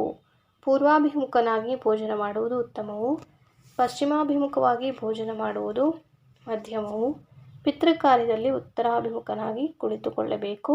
ದಕ್ಷಿಣಾಭಿಮುಖನಾಗಿ ಭೋಜನ ಮಾಡುವನು ಕಾಮ್ಯವೆನಿಸುವುದು. ಮೇಲೆ ಹೇಳಿದ ದಿಕ್ಕುಗಳಿಗೆ ವಿರುದ್ಧ ದಿಕ್ಕಿಗೆ ಅಭಿಮುಖನಾಗಿ ಕುಳಿತುಕೊಳ್ಳುವುದು ನಿಷಿದ್ಧವಿರುವುದು. ಸ್ವರ್ಣದ ಹಾಗೂ ಬೆಳ್ಳಿಯ ಭೋಜನ ಪಾತ್ರೆ, ತಾಮ್ರದ ಪಾತ್ರೆ, ತಾವರೆಯ ಪತ್ರಾವಳಿ, ಮುತ್ತುಗದ ಪತ್ರಾವಳಿಗಳು ಉತ್ತಮವೆನಿಸುವವು. ಗೃಹಸ್ಥನಿಗೆ ತಾಮ್ರ ಪಾತ್ರೆಯ ಬಳಕೆಯು ನಿಷಿದ್ಧವಾಗಿದೆ. ಯತಿಗಳಿಗೆ ಚಿನ್ನವೇ ಮುಂತಾದ ಧಾತುಮಯವಾದ ಪಾತ್ರೆಗಳು ನಿಷಿದ್ಧವೆನಿಸುವವು. ಯತಿಗಳಿಗೆ ತಾಮ್ರದ, ಸ್ಫಟಿಕದ ಹಾಗೂ ಉಳಿದ ಕಲ್ಲಿನ, ಕಟ್ಟಿಗೆಯ ಪಾತ್ರೆಗಳು ಶುಭಪ್ರದವಾದವು. ಬಾಳೆಯ ದಿಂಡಿನ ಪಾತ್ರೆ, ಜಲವನ್ನು ಸ್ಪರ್ಶ ಮಾಡಿದ ಕಮಲದ ಪಾತ್ರೆ, ತೇಗಿನ ಎಲೆ ಇವುಗಳಲ್ಲಿ ಭೋಜನ ಮಾಡಿದರೆ ಚಾಂದ್ರಾಯಣವನ್ನು ಆಚರಿಸಬೇಕಾಗುವುದು. ಆಲ, ಅರಳಿ, ಎಕ್ಕೆ, ಕಡಗಲ, ಕದಂಬ ಹಾಗೂ ಕೋಮಲವಾದ ಕಂಚಿವಾಳದ ಎಲೆಗಳಲ್ಲಿ ಭೋಜನ ಮಾಡಿದರೆ ತಕ್ಷಣವೇ ಚಾಂದ್ರಾಯಣವನ್ನು ಆಚರಿಸಬೇಕು. ಲೋಹದ ಪಾತ್ರೆ, ತಾಮ್ರ, ಮಣ್ಣು ಇವುಗಳ ಪಾತ್ರೆಗಳಲ್ಲಿ ಎಲೆಗಳ ಹಿಂಭಾಗದಲ್ಲಿ, ಹತ್ತಿಯ ಎಲೆಗಳಲ್ಲಿ ಅಥವಾ ವಸ್ತ್ರಗಳಲ್ಲಿ ಭೋಜನ ಮಾಡಿದರೆ ನರಕ ಪ್ರಾಪ್ತಿಯಾಗುತ್ತದೆ. ಕಂಚಿನ ಪಾತ್ರೆಯಲ್ಲಿ ಊಟ ಮಾಡುವುದರಿಂದ ಯಶ, ಬಲ, ಜ್ಞಾನ ಹಾಗೂ ಆಯುಷ್ಯಗಳು ನಿತ್ಯವೂ ಅಧಿಕವಾಗಿ ಬೆಳೆಯಲ್ಪಡುವವು. ಅದಕ್ಕಾಗಿ ಗೃಹಸ್ಥರಿಗೆ ಕಂಚಿನ ಪಾತ್ರೆಯು ಪ್ರಧಾನವಾಗಿದೆ. ಹೀಗೆ ಊಟ ಮಾಡುವ ಪಾತ್ರೆಯು 5 ಸೇರು ಭಾರವಿರಬೇಕಾಗುವುದು. ಅದರಲ್ಲಿ ಹೆಚ್ಚು ಕಡಿಮೆ ಇರಬಾರದು. ಅದರಲ್ಲಿಯೂ ಅತ್ಯುತ್ತಮ ಎಂದರೆ 16 ಸೇರಿನಷ್ಟು ಭಾರವಾಗಿರಬೇಕು. ಅದು ಚಿನ್ನದ ಪಾತ್ರೆಗೆ ಸಮಾನವಾಗಿರುವುದು. ಕಂಚಿನ ಪಾತ್ರೆಯಲ್ಲಿ ತಾಂಬೂಲ ಸಹಿತ ಭೋಜನ, ಅಭ್ಯಂಗ ಸ್ನಾನ ಇವುಗಳು ಗೃಹಸ್ಥನಿಗೆ ಪ್ರಧಾನವಾಗಿವೆ. ಆದರೆ ಇವು ಯತಿ, ಬ್ರಹ್ಮಚಾರಿ ಹಾಗೂ ವಿಧವೆಯರಿಗೆ ತ್ಯಾಜ್ಯವಾಗಿವೆ. ಔಡಲ ಎಲೆಯಲ್ಲಿ ಭೋಜನ ಮಾಡುವುದು ಅಂದರೆ ಶ್ವಾನ ಚರ್ಮದಲ್ಲಿ ಊಟ ಮಾಡುವುದಕ್ಕಿಂತ ಅಧಿಕ ನಿಷೇಧವು. ಅದಕ್ಕಿಂತ ಅಧಿಕ ನಿಷೇಧವಾದುದೆಂದರೆ ಪರರು ಊಟ ಮಾಡಿದ ಪಾತ್ರೆಯಲ್ಲಿ ಊಟ ಮಾಡುವುದಾಗಿದೆ. ಒಡೆದ ಕಂಚಿನ ಪಾತ್ರೆಯಲ್ಲಿ ಭೋಜನ ಮಾಡುವುದು ಅಧಿಕ ದೋಷಕಾರಕವೆನಿಸಿರುವುದು. ಸಂಧ್ಯಾ ಸಮಯ ಅಂದರೆ ಸೂರ್ಯಾಸ್ತದ ಸಮಯದಲ್ಲಿ ಭೋಜನ ಮಾಡಿದರೆ ಮಹಾಪಾತಕಿಯಾಗುವನು. ಪತಿತನು ಹತ್ತಿರವಿರುವಾಗ ಭೋಜನ ಮಾಡಬಾರದು. ಶೂದ್ರನು ಭೋಜನ ಮಾಡಿದ ಮೇಲೆ ಉಳಿದಿರುವ ಅನ್ನವನ್ನು ಬ್ರಾಹ್ಮಣನು ಉಣ್ಣಬಾರದು. ಹಿರಿಯರ ಶ್ರಾದ್ದವನ್ನು ಮಾಡಿದ ದಿನ ತನ್ನೊಂದಿಗೆ ಒಂದೇ ಪಾತ್ರೆಯಲ್ಲಿ ಮಕ್ಕಳನ್ನು ಊಟಕ್ಕೆಂದು ಕರೆದುಕೊಳ್ಳಬಾರದು. ಬ್ರಾಹ್ಮಣನು ತನ್ನ ಆಸನವನ್ನು ತಾನೇ ಹಾಕಿಕೊಳ್ಳಬಾರದು. ತನ್ನ ಕೈಯಲ್ಲಿ ಆಪೋಷಣ ತೆಗೆದುಕೊಳ್ಳಬಾರದು. ತನ್ನ ಕೈಯಲ್ಲಿ ಎಣ್ಣೆ ಹಾಕಿಕೊಂಡು ತಾನೇ ಅಭ್ಯಂಜನ ಮಾಡಬಾರದು. ಹೀಗೆ ಮೇಲಿನ 2 ರೀತಿಗಳನ್ನು ಆಚರಿಸುವವನು ಮಂದಮತಿ ಎನಿಸುವನು. ಊಟದ ಸಮಯದಲ್ಲಿ ತನ್ನ ಕೈಯಿಂದ ಮಂಡಲವನ್ನು ಹಾಕಿಕೊಳ್ಳಕೂಡದು.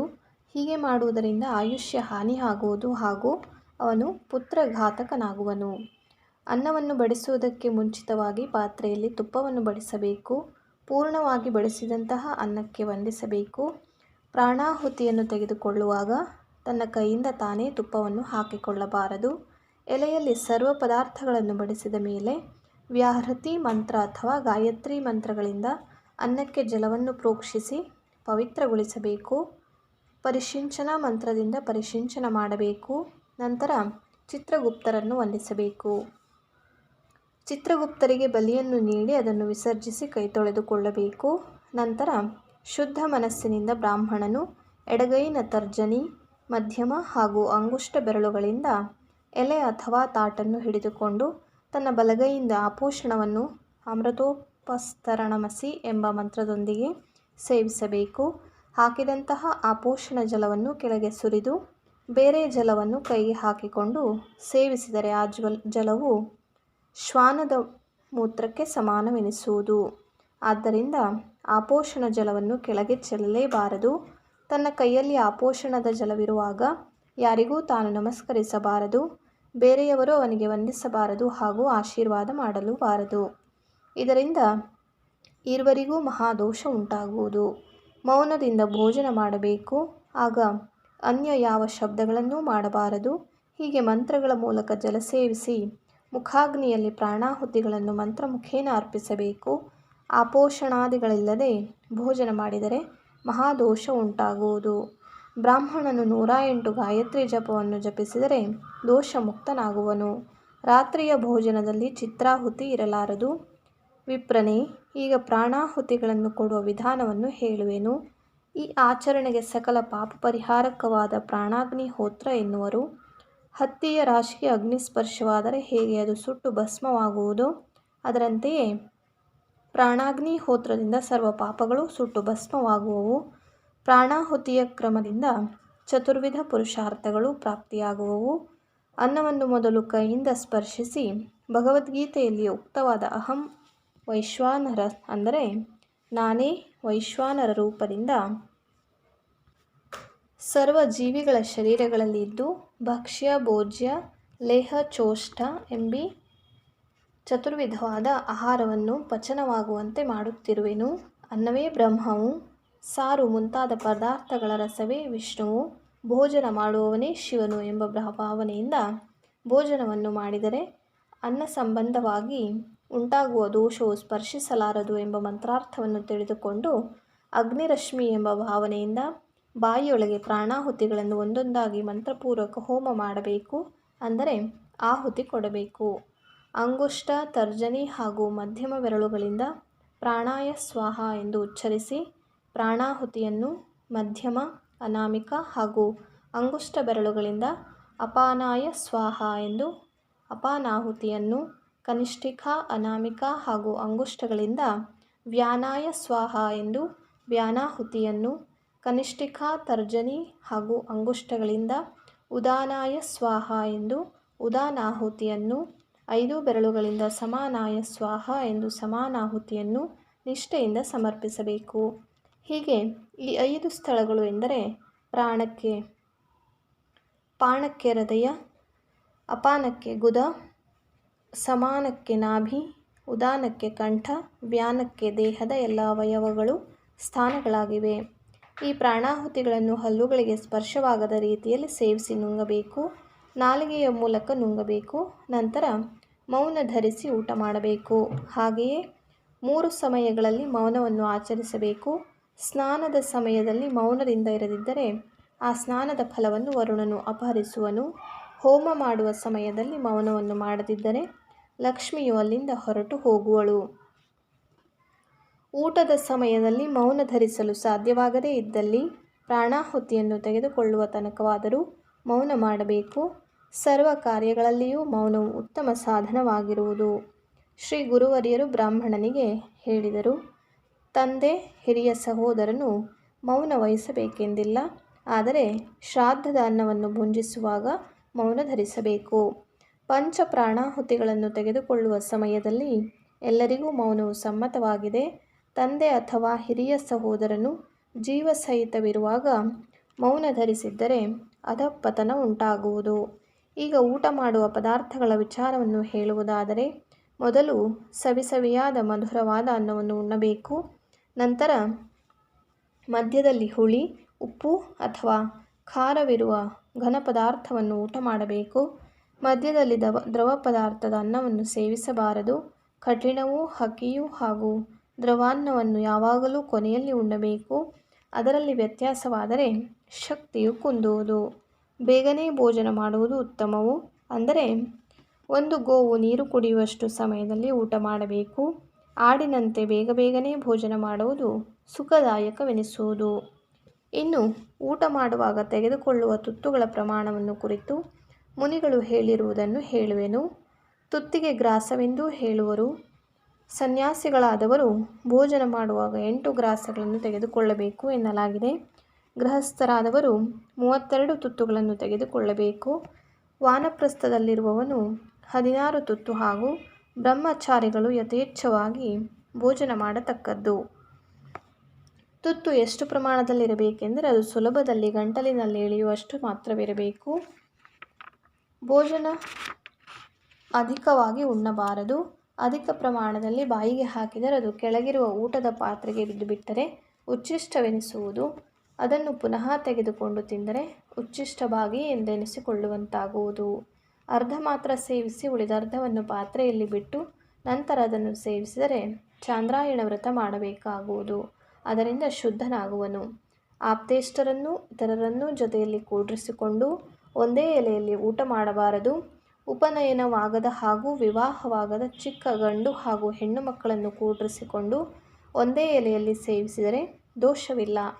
ಅನ್ನವನ್ನು ಎಂದಿಗೂ ಚೆಲ್ಲಬಾರದು. ಅದರಲ್ಲಿಯೂ ತುಪ್ಪ ಪಾಯಸಗಳನ್ನು ಎಂದಿಗೂ ಚೆಲ್ಲಬಾರದು. ಎಲೆಯಲ್ಲಿಯ ಎಲ್ಲ ಅನ್ನವನ್ನು ಊಟ ಮಾಡಿ 1 ತುತ್ತು ಅನ್ನವನ್ನು ಬಿಡಬೇಕು. ಭೋಜನ ಸಮಾಪ್ತಿಯಾಗುವವರೆಗೆ ಪಾತ್ರವನ್ನು ಎಡಗೈಯಿಂದ ಹಿಡಿದುಕೊಂಡಿರಬೇಕು. ಒಮ್ಮೆ ಮರೆತು ಬಿಟ್ಟರೆ ಅಲ್ಲಿಗೆ ಊಟ ಬಿಟ್ಟು ಮೇಲೆ ಏಳಬೇಕು. ಆದ ಕಾರಣ ಬ್ರಾಹ್ಮಣರು ಪಾತ್ರೆಯನ್ನು ಬಿಡಬಾರದು ಅಥವಾ ಮೊದಲೇ ಹಿಡಿದುಕೊಂಡಿರಬಾರದು. ತಲೆಗೆ ಬಟ್ಟೆಯನ್ನು ಸುತ್ತಿಕೊಂಡು ಊಟ ಮಾಡಬಾರದು. ದಕ್ಷಿಣಕ್ಕೆ ಮುಖ ಮಾಡಿಕೊಂಡು ಕುಳಿತು ಊಟ ಮಾಡಬಾರದು. ಎಡಗಾಲಿನ ಮೇಲೆ ಕೈಯಿಟ್ಟುಕೊಂಡು ಊಟ ಮಾಡಬಾರದು. ಹಾಗೆ ಮಾಡಿದರೆ ಆ ಅನ್ನವನ್ನು ಅಸುರರು ಎತ್ತಿಕೊಂಡು ಹೋಗುವರು.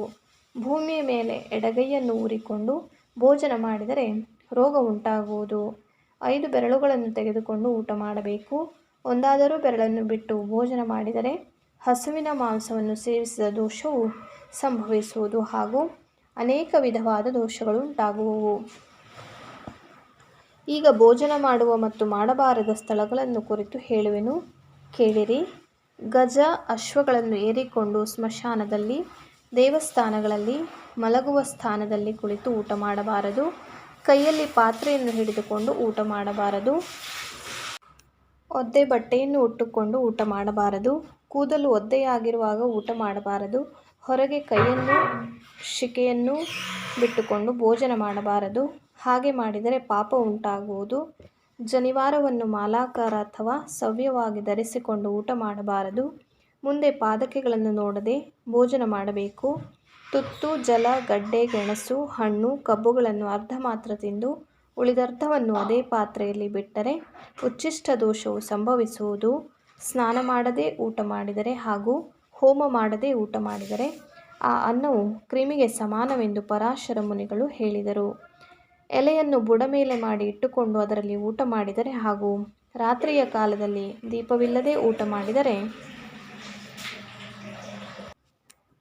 ಹುಳಗಳನ್ನು ಭುಂಜಿಸಿದರೆ ಯಾವ ಪಾಪವು ಬರುವುದೋ ಅಂತಹ ಪಾಪವು ಬರುವುದು.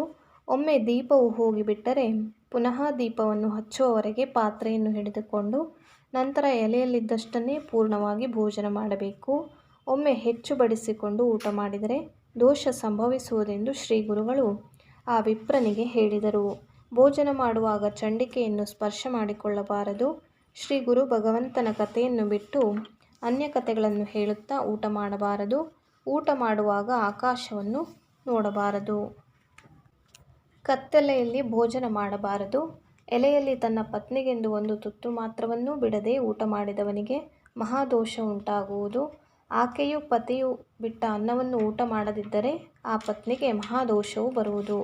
ದೇವರಿಲ್ಲದ ಹಾಳು ಬಿದ್ದ ಆಲಯದಲ್ಲಿ, ಮನೆಯ ದೇವರ ಸಮೀಪದಲ್ಲಿ, ಜಲದ ಸಮೀಪದಲ್ಲಿ ಕುಳಿತು ಮುಸ್ಸಂಜೆಯ ವೇಳೆಯಲ್ಲಿ ಊಟ ಮಾಡಬಾರದು ಹಾಗೂ ಕಲ್ಲಿನ ಮೇಲೆ ಭೋಜನ ಪಾತ್ರೆಯನ್ನು ಇಟ್ಟುಕೊಂಡು ಉಣ್ಣಬಾರದು. ಭೋಜನ ಮಾಡುವಾಗ ಸ್ತ್ರೀಯರ ಮುಖಾವಲೋಕನ ಮಾಡುತ್ತಾ ಉಣ್ಣಬಾರದು ಹಾಗೂ ಸ್ತ್ರೀಯರ ಪಂಕ್ತಿಯಲ್ಲಿ ಕುಳಿತು ಉಣ್ಣಬಾರದು. ಹಾಗೊಮ್ಮೆ ಮಾಡಿದರೆ ಉಚ್ಛಿಷ್ಟ ಭಕ್ಷಣ ಮಾಡಿದ ದೋಷವು ಬರುವುದು. ತನ್ನ ಪತ್ನಿಯೊಂದಿಗೆ ಕುಳಿತು ಊಟ ಮಾಡಿದರೆ ದೋಷ ಬರಲಾರದು. ಜಲಪಾತ್ರೆಯಲ್ಲಿ ಅರ್ಧ ಜಲವನ್ನು ಕುಡಿದು ಉಳಿದ ಜಲವನ್ನು ಪುನಃ ಕುಡಿದರೆ ಅದು ಉಚ್ಛಿಷ್ಟವೆನಿಸುವುದು. ಹಾಗೊಮ್ಮೆ ಕುಡಿಯುವ ಸಂದರ್ಭವೇ ಬಂದರೆ ಅದರಲ್ಲಿರುವ ತುಸು ನೀರನ್ನು ಕೆಳಕ್ಕೆ ಚೆಲ್ಲಿ ಉಳಿದ ಜಲವನ್ನು ಕುಡಿಯಬಹುದು. ಬಟ್ಟೆಯನ್ನು ಹಿಂಡಿದ ಜಲವನ್ನು ಕುಡಿದರೆ ಅತಿ ದೋಷವು ಸಂಭವಿಸುವುದು. ಮರುಜನ್ಮದಲ್ಲಿ ಮೊದಲು ಶ್ವಾನವಾಗಿ ಜನಿಸಿ ನಂತರ ನರಕ ದುಃಖವನ್ನು ಅನುಭವಿಸಬೇಕಾಗುವುದು. ನೀರು, ಹಾಲು, ತುಪ್ಪ ಹಾಗೂ ಆಪೋಷಣದ ನೀರನ್ನು ಕುಡಿಯುವಾಗ ಶಬ್ದ ಮಾಡಕೂಡದು. ಶಬ್ದ ಮಾಡಿದರೆ ಸುರಾಪಾನ ಮಾಡಿದಂತಾಗುವುದು. ಮಹಾನದಿಯ ಅಥವಾ ಮಹಾಜಲದ ನೀರಿಗೆ ಬಾಯಿಯಿಟ್ಟು ನೀರನ್ನು ಕುಡಿದರೆ ಮತ್ತು ನಿಂತುಕೊಂಡು ನೀರನ್ನು ಕುಡಿದರೆ ಅದು ಸುರಾಪಾನಕ್ಕೆ ಸಮಾನವೆನಿಸುವುದು. ಜ್ಞಾನಿಗಳಾದವರು ಎರಡೂ ಕೈಗಳನ್ನು ಕೂಡಿಸಿ ಬೊಗಸೆ ಮಾಡಿಕೊಂಡು ಜಲವನ್ನು ಸೇವಿಸಬಾರದು. ಬಲಗೈನಿಂದಲೇ ನೀರನ್ನು ಕುಡಿಯಬೇಕು. ಕುಡಿಯುವಂತಹ ನೀರಿಗೆ ಎಂದಿಗೂ ಎಡಗೈಯನ್ನು ಹಚ್ಚಬಾರದು.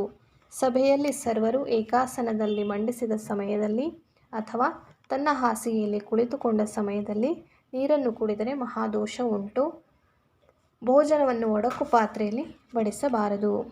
ಭೋಜನ ಮಾಡುವಾಗ ಅನ್ಯ ಜಾತಿಯವರನ್ನು, ರಸಜ್ವಲೆಯರನ್ನು, ಚಾಂಡಾಲರನ್ನು, ಶ್ವಾನಗಳನ್ನು ನೋಡಕೂಡದು. ತಮ್ಮ ಜೊತೆಯಲ್ಲಿ ಅವರನ್ನು ಭೋಜನಕ್ಕೆ ಕೂಡಿಸಿಕೊಳ್ಳಬಾರದು. ಒಮ್ಮೆ ಬಡಿಸುವ ಪ್ರಸಂಗ ಒದಗಿದರೆ ಅವರ ಮಾತಿನ ಧ್ವನಿಯು ಕೇಳಿಸಿದಂತೆ ದೂರದಲ್ಲಿ ಅವರನ್ನು ಕೂಡಿಸಿ ಅವರಿಗೆ ಬಡಿಸುವಂತಹ ಪಾತ್ರೆಗಳನ್ನು ಬೇರೆಯಾಗಿಸಿ ಬಡಿಸಬಹುದು. ರಸಜ್ವಲೆಯರಿಗೆ, ಚಾಂಡಾಲರಿಗೆ, ಶ್ವಾನಗಳಿಗೆ, ಅನ್ಯ ಜಾತಿಯವರಿಗೆ ಬಡಿಸಿದ ಪಾತ್ರೆಗಳಲ್ಲಿ ಉಳಿದಿರುವ ಪದಾರ್ಥಗಳನ್ನು ಒಳಗಿನ ಪದಾರ್ಥಗಳ ಜೊತೆಗೆ ಸೇರಿಸಬಾರದು. ಭೋಜನ ಮಾಡುವಾಗ ಅನ್ಯ ಜಾತಿಯವರನ್ನು, ರಸಜ್ವಲೆಯರನ್ನು, ಚಾಂಡಾಲರನ್ನು, ಶ್ವಾನಗಳನ್ನು ನೋಡಿದರೆ ಹಾಗೂ ಅವರ ಧ್ವನಿಯು ಭೋಜನ ಕಾಲದಲ್ಲಿ ಕಿವಿಯ ಮೇಲೆ ಬಿದ್ದರೆ ಅಲ್ಲಿಗೆ ಊಟ ಬಿಟ್ಟು ಏಳಬೇಕು. ಹಾಗೆಯೇ ಊಟ ಮಾಡಿದರೆ ಮಹಾದೋಷವು ಬರುವುದು. ಜಗಳವಾಡುವ ಶಬ್ದ, ಕುಟ್ಟುವ ಶಬ್ದ, ಬೀಸುವ ಶಬ್ದ, ದುರ್ನುಡಿಗಳ ಶಬ್ದಗಳನ್ನು ಕೇಳುತ್ತಾ ಊಟ ಮಾಡಬಾರದು. ಸ್ಪಷ್ಟವಾದ ಶಬ್ದಗಳನ್ನು ಕೇಳುತ್ತಾ ಅನ್ನ ಊಟ ಮಾಡಬಾರದು. ಪರಿಚಯವಿಲ್ಲದ ಜನರನ್ನು ತಮ್ಮ ಪಂಕ್ತಿಯಲ್ಲಿ ಅಥವಾ ತಮ್ಮ ಸಮೀಪದಲ್ಲಿ ಕೂಡಿಸಿಕೊಳ್ಳಬಾರದು. ಒಮ್ಮೆ ಹಾಗೆ ಮಾಡುವ ಸಮಯ ಬಂದರೆ ತಮ್ಮ ಹಾಗೂ ಅವರ ಎಲೆಯ ಮಧ್ಯೆ ನೀರು ಅಥವಾ ಭಸ್ಮದಿಂದ ಗೆರೆಯನ್ನು ರಚಿಸಬೇಕು. ಅಥವಾ ತಮಗೂ ಅವರಿಗೂ ಮಧ್ಯೆ ಕಂಬ ಮತ್ತು ಬಾಗಿಲ ಅಡ್ಡ ಬಂದರೆ ಶುದ್ಧವು. ಅಲ್ಲದೆ ತನ್ನ ಎಲೆಯ ಸುತ್ತಲೂ ಜಲವನ್ನು ಸುತ್ತುಗಟ್ಟಿದರೆ ಅದರಿಂದ ದೋಷವಿಲ್ಲ. ಬ್ರಾಹ್ಮಣನು ಕಪ್ಪು ಬಣ್ಣದ ವಸ್ತ್ರವನ್ನು ಧರಿಸಿ ಭೋಜನ ಮಾಡಬಾರದು. ಕಪ್ಪು ಬಣ್ಣದ ವಸ್ತ್ರ ಉಟ್ಟು ಭೋಜನ ಮಾಡಿದರೆ ಅಪಾರ ದೋಷವು ಸಂಭವಿಸುವುದು. ಕಚ್ಚೆ ಹಾಕಿಕೊಳ್ಳದೇ ಇರುವ ಸ್ತ್ರೀಯರು ಬಡಿಸಿದಂತಹ ಅನ್ನವು ಎಂಜಲು ಅನ್ನಕ್ಕೆ ಸಮಾನವೆಂದಿರುವುದರಿಂದ ಅದನ್ನು ಊಟ ಮಾಡಬಾರದು. ಹೀಗೆ ಬ್ರಾಹ್ಮಣರು ಆಳವಾಗಿ ಎಲ್ಲವನ್ನೂ ವಿಚಾರ ಮಾಡಿಕೊಂಡು ಭೋಜನ ಮಾಡಬೇಕು. ಊಟ ಮಾಡಿ ಮುಗಿದ ಮೇಲೆ ವಿಕಿರಿತ ವಿಲೋಹಿತ ಎಂಬ ಮಂತ್ರವನ್ನು ಉಚ್ಚರಿಸಿ ಎಲೆಯಲ್ಲಿ ಬಿಟ್ಟಿರುವ ಅನ್ನವನ್ನು ಅಭಿಮಂತ್ರಿಸತಕ್ಕದ್ದು. ಹೀಗೆ ಅನ್ನವನ್ನು ಅಭಿಮಂತ್ರಿಸುವಾಗ ಅಘೋರ ಋಷಿ ಶ್ರೀ ರುದ್ರೋ ದೇವತಾ ಅನುಷ್ಟುಪ್ ಛಂದಃ ಅನ್ನಾಭಿಮಂತ್ರಣೆ ವಿನಿಯೋಗ ಎಂದು ಮಂತ್ರೋಚ್ಚಾರಣೆ ಮಾಡಿ ಶೇಷಾನ್ನವನ್ನು ತುಸು ಕೈಯಲ್ಲಿ ಹಿಡಿದುಕೊಂಡು ಯಮನ ಹೆಸರಿನಿಂದ ಬಲಿ ಹಾಕಿ ನಂತರ ಉತ್ತರಾಪೋಷಣವನ್ನು ತೆಗೆದುಕೊಳ್ಳಬೇಕು. ನಂತರ ಪಾತ್ರೆಯಲ್ಲಿ ಉಳಿದಂತಹ ಎಲ್ಲ ಅನ್ನವನ್ನು ಕೈಯಲ್ಲಿ ತೆಗೆದುಕೊಂಡು ರೌರವ ಎಂಬ ಮಂತ್ರವನ್ನು ಹೇಳಿ ಎಲೆಯ ಬಳಿಯಲ್ಲಿ ನೆಲದ ಮೇಲೆ ಇಡಬೇಕು. ನಂತರ ಅಲ್ಲಿಂದ ಎದ್ದು ಕೈ, ಬಾಯಿ ಹಾಗೂ ಕಾಲುಗಳನ್ನು ತೊಳೆಯಲು ಹೋಗಬೇಕು. ಆ ಸಮಯದಲ್ಲಿ ಉಟ್ಟ ಮಡಿ ವಸ್ತ್ರವನ್ನು ಮೇಲೆ ಕಟ್ಟಿಕೊಂಡು ಕೈ, ಬಾಯಿ ಹಾಗೂ ಕಾಲುಗಳನ್ನು ತೊಳೆದುಕೊಳ್ಳಬೇಕು. ಮಡಿ ವಸ್ತ್ರವನ್ನು ಮೇಲೆ ಕಟ್ಟಿಕೊಳ್ಳದೆ ಹಾಗೆಯೇ ತೊಳೆದುಕೊಂಡರೆ ಆತ್ಮಘಾತಕಿ ಎನಿಸುವನು. ಕೈಗಳೆರಡನ್ನೂ ಸರಿಯಾಗಿ ತಿಕ್ಕಿ ತೊಳೆದುಕೊಂಡು ಬಾಯಿಯನ್ನು ತೊಳೆಯುವಾಗ ಮಧ್ಯದ ಬೆರಳಿನಿಂದ ಒಳಗೆ ಆಡಿಸಿ ಹಲ್ಲು ತಿಕ್ಕಿಕೊಳ್ಳಬೇಕು. ತರ್ಜನಿ ಹಾಗೂ ಅಂಗುಷ್ಟ ಬೆರಳುಗಳಿಂದ ಹಲ್ಲುಗಳನ್ನು ಉಜ್ಜಿದರೆ ರೌರವ ನರಕ ಪ್ರಾಪ್ತಿಯಾಗುವುದು. ಹಲ್ಲುಗಳಲ್ಲಿ ಏನಾದರೂ ಸಿಕ್ಕಿಕೊಂಡಿದ್ದರೆ ಅದನ್ನು ಕಡ್ಡಿಯಿಂದ ತೆಗೆದು ಹಾಕಬೇಕು. ಕೈಯಲ್ಲಿ ಧರಿಸಿರುವ ಪವಿತ್ರವನ್ನು ನೈಋತ್ಯ ದಿಕ್ಕಿನಲ್ಲಿ ಹಾಕಬೇಕು. ಅಂಗುಷ್ಟ ಮಾತ್ರ ಪುರುಷಂ ಎಂಬ ಮಂತ್ರವನ್ನು ಉಚ್ಚರಿಸಿ ಪುನಃ ಎರಡೂ ಕೈಗಳನ್ನು ತಿಕ್ಕಿ ತೊಳೆದುಕೊಂಡು ಆ ನೀರಿನಿಂದ ಹಸಿಯಾದ ಕೈಗಳಿಂದ ಕಣ್ಣುಗಳ ಮೇಲೆ ಆಡಿಸಬೇಕು. ಹಾಗೆ ಮಾಡುವುದರಿಂದ ಕಣ್ಣು ಬೇನೆಯು ಬರಲಾರದು. ಆ ಮಂತ್ರವನ್ನು ಉಚ್ಚರಿಸದೆ ಹಾಗೂ ನೀರಿನಿಂದ ಹಸಿಯಾದ ಕೈಯನ್ನು ಕಣ್ಣುಗಳ ಮೇಲೆ ಆಡಿಸದೆ ಹೋದರೆ ಅವನು ಕಣ್ಣು ರೋಗಿ ಆಗುವನು. ಅದಕ್ಕಾಗಿ ಭೋಜನ ಮಾಡಿ ಕೈ ತೊಳೆದುಕೊಂಡ ನೀರು ಆರೋಗ್ಯದಾಯಕವು. ನಂತರ 2 ಬಾರಿ ಆಚಮನ ಮಾಡಿ ಅಯಂಗೌ ಎಂಬ ಮಂತ್ರ ಹಾಗೂ ದೃಪದಾದಿವೇನ್ಮು ಮುಚ ಎಂಬ ಮಂತ್ರವನ್ನು ಹೇಳಿ ಕಾಲುಗಳನ್ನು ತೊಳೆದುಕೊಳ್ಳಬೇಕು. ನಂತರ ಪ್ರಾಣಾನಾಂ ಗ್ರಂಥರಸಿ ಎಂದು ಮಂತ್ರ ಹೇಳುತ್ತಾ ಭೋಜನ ಮಾಡಿದ ಜಾಗಕ್ಕೆ ತೆರಳಿ ಕುಳಿತುಕೊಂಡು 2 ಬಾರಿ ಆಚಮನ ಮಾಡಿ ನಾಸಿಕವನ್ನು ಸ್ಪರ್ಶಿಸಿಕೊಳ್ಳಬೇಕು. ಇದಾದ ಮೇಲೆ ಅಗಸ್ತ್ಯರನ್ನು, ಕುಂಭಕರ್ಣ, ವಾಗ್ನಿ, ವೃಕೋದರ, ಶನೀಶ್ವರ, ವಾತಾಪಿ, ಇಲ್ವಲರನ್ನು ಸ್ಮರಣೆ ಮಾಡಿ ನಾನು ಊಟ ಮಾಡಿದ ಅನ್ನವನ್ನು ಜೀರ್ಣಗೊಳಿಸಿರಿ ಎಂದು ಉದರದ ಮೇಲೆ ಕೈಯಾಡಿಸಬೇಕು. ಹೀಗೆ ಮಾಡಿ ಅಗ್ನಿಗೆ ಕೈ ತೋರಿಸಬೇಕು. ಈಗ ಇನ್ನೊಂದು ವಿಚಾರವನ್ನು ಹೇಳುವೆನು. ಅದೇನೆಂದರೆ ಬಂಧುಗಳನ್ನು ಹೊಂದಿದವರು ಮಾತ್ರ ಬಟ್ಟೆಯಿಂದ ಕೈ ಒರೆಸಿಕೊಳ್ಳಬಾರದು. ನಂತರ ಕುಲದೇವರನ್ನು ಶ್ರೀ ಗುರುದೇವರನ್ನು ಸ್ಮರಣೆ ಮಾಡಬೇಕು. ವಿಪ್ರನೇ, ಈ ರೀತಿಯಾದ ವಿಧಾನಗಳಿಂದ ಭೋಜನ ಮಾಡಬೇಕೆಂದು ಪರಾಶರರು ಆ ಋಷಿಮುನಿಗಳಿಗೆ ಬೋಧಿಸಿದರು ಎಂದು ಶ್ರೀ ಗುರುಗಳು ನುಡಿದರು. ಶ್ರೀ ಗುರುಗಳ ಬೋಧವಚನಗಳನ್ನು ಕೇಳಿದಂತಹ ವಿಪ್ರನು ಅತ್ಯಂತ ವಿನಯದಿಂದ ಕೂಡಿದವನಾಗಿ ಕರ ಜೋಡಿಸುತ್ತಾ, ಗುರುವರ, ನನಗೆ ಭೋಜನದ ವಿಧಿವಿಧಾನಗಳನ್ನು ತಿಳಿಸಿದ್ದೀರಿ. ಈಗ ಯೋಗ್ಯವಾದ ಹಾಗೂ ನಿಷಿದ್ಧವಾದ ಅನ್ನಗಳು ಯಾವುವು ಎಂಬುದನ್ನು ದಯವಿಟ್ಟು ತಿಳಿಸಬೇಕು ಎಂದು ಪ್ರಾರ್ಥಿಸಿದನು. ಎಲೈ ವಿಪ್ರನೇ, ಕೇಳು. ವೈಶ್ವದೇವವಿಲ್ಲದ ಅನ್ನ, ಸಾಮುದಾಯಿಕವಾದ ಅನ್ನ, ಅಧಿಕವಾದ ಉಪ್ಪಿನಿಂದ ಕೂಡಿದ ಅನ್ನ ಹಾಗೂ ಬಹಳ ಪದಾರ್ಥಗಳಿಂದ ಕೂಡಿದಂತಹ ಅನ್ನವನ್ನು ಭುಂಜಿಸಬಾರದು. ಬೆಳ್ಳುಳ್ಳಿ, ಗಜ್ಜರಿ, ಮೂಲಂಗಿ, ಬದನೆಕಾಯಿ, ಹಾಲುಗುಂಬಳಕಾಯಿ, ಬಿಳಿ ಬದನೆಕಾಯಿ, ದುಂಡನೆಯ ಕುಂಬಳಕಾಯಿ, ಛತ್ರಾಕಾರವುಳ್ಳ ಯಾವಾಗಲೂ ತೊಪ್ಪಲು ಪಲ್ಯಗಳನ್ನು ಕೂಡಿಸಿದ ಅನ್ನ ಇವುಗಳನ್ನು ಊಟ ಮಾಡಬಾರದು. ಆಕಳು, ಎಮ್ಮೆ, ಆಡುಗಳು ಕರು ಹಾಕಿದ ದಿನದಿಂದ 10 ದಿನಗಳ ಕಾಲ ಅವುಗಳ ಹಾಲನ್ನು ಸೇವಿಸಬಾರದು. ಮಳೆಯು ಬಂದು ಅದರಿಂದ ತುಂಬಿದ ಹೊಸದಾದ ನೀರನ್ನು 3 ದಿನಗಳ ಕಾಲ ಸೇವಿಸಬಾರದು. ಪ್ರತಿಪದೆಯ ದಿನದಂದು ಕೂಷ್ಮಾಂಡ, ಡೋರಲಿ, ಪಡುವಲ, ಮೂಲಂಗಿ, ಬೆಳುವಲಕಾಯಿ ಹಣ್ಣು ಹಾಗೂ ನೆಲ್ಲಿಕಾಯಿಗಳನ್ನು ಸೇವಿಸಬಾರದು. ಅವುಗಳನ್ನು ಆ ದಿವಸ ತಿಂದರೆ ಪಾಪ ಸಂಭವಿಸುವುದು. ಇನ್ನು ಸ್ವರ್ಗಲೋಕ ಹಾಗೂ ಮುಕ್ತಿ ಪದಗಳನ್ನು ಇಚ್ಛಿಸುವವರು ಅಷ್ಟಮಿಯಂದು ಅತ್ತಿಯ ಹಣ್ಣುಗಳನ್ನು ಸೇವಿಸಬಾರದು. ಆದಿತ್ಯವಾರ ಹಾಗೂ ಸಪ್ತಮಿಯ ದಿನಗಳನ್ನು ರಾತ್ರಿಯ ಕಾಲದಲ್ಲಿ ನೆಲ್ಲಿಕಾಯಿ ತಿನ್ನಬಾರದು. ಹಾಗೆ ಮಾಡಿದರೆ ಪಾಪವು. ಶುಕ್ರವಾರದಂದು ಬೆಳವಲ ಹಣ್ಣು, ಶನಿವಾರದಂದು ಶಮಿ ಫಲಗಳನ್ನು ಸೇವಿಸಬಾರದು. ಒಮ್ಮೆ ತಿಂದರೆ ಲಕ್ಷ್ಮಿಯು ಹೊರಟು ಹೋಗುವಳು. ಅದಕ್ಕಾಗಿ ಅಂದಿನ ದಿನಗಳಲ್ಲಿ ತಿನ್ನಬಾರದು. ರಾತ್ರಿಯ ಸಮಯದಲ್ಲಿ ನೆಲ್ಲಿಕಾಯಿಗಳನ್ನು ತಿಂದರೆ ಪ್ರಜ್ಞಾಶಕ್ತಿ ಹಾಗೂ ವೀರ್ಯಗಳು ನಷ್ಟವಾಗುವವು.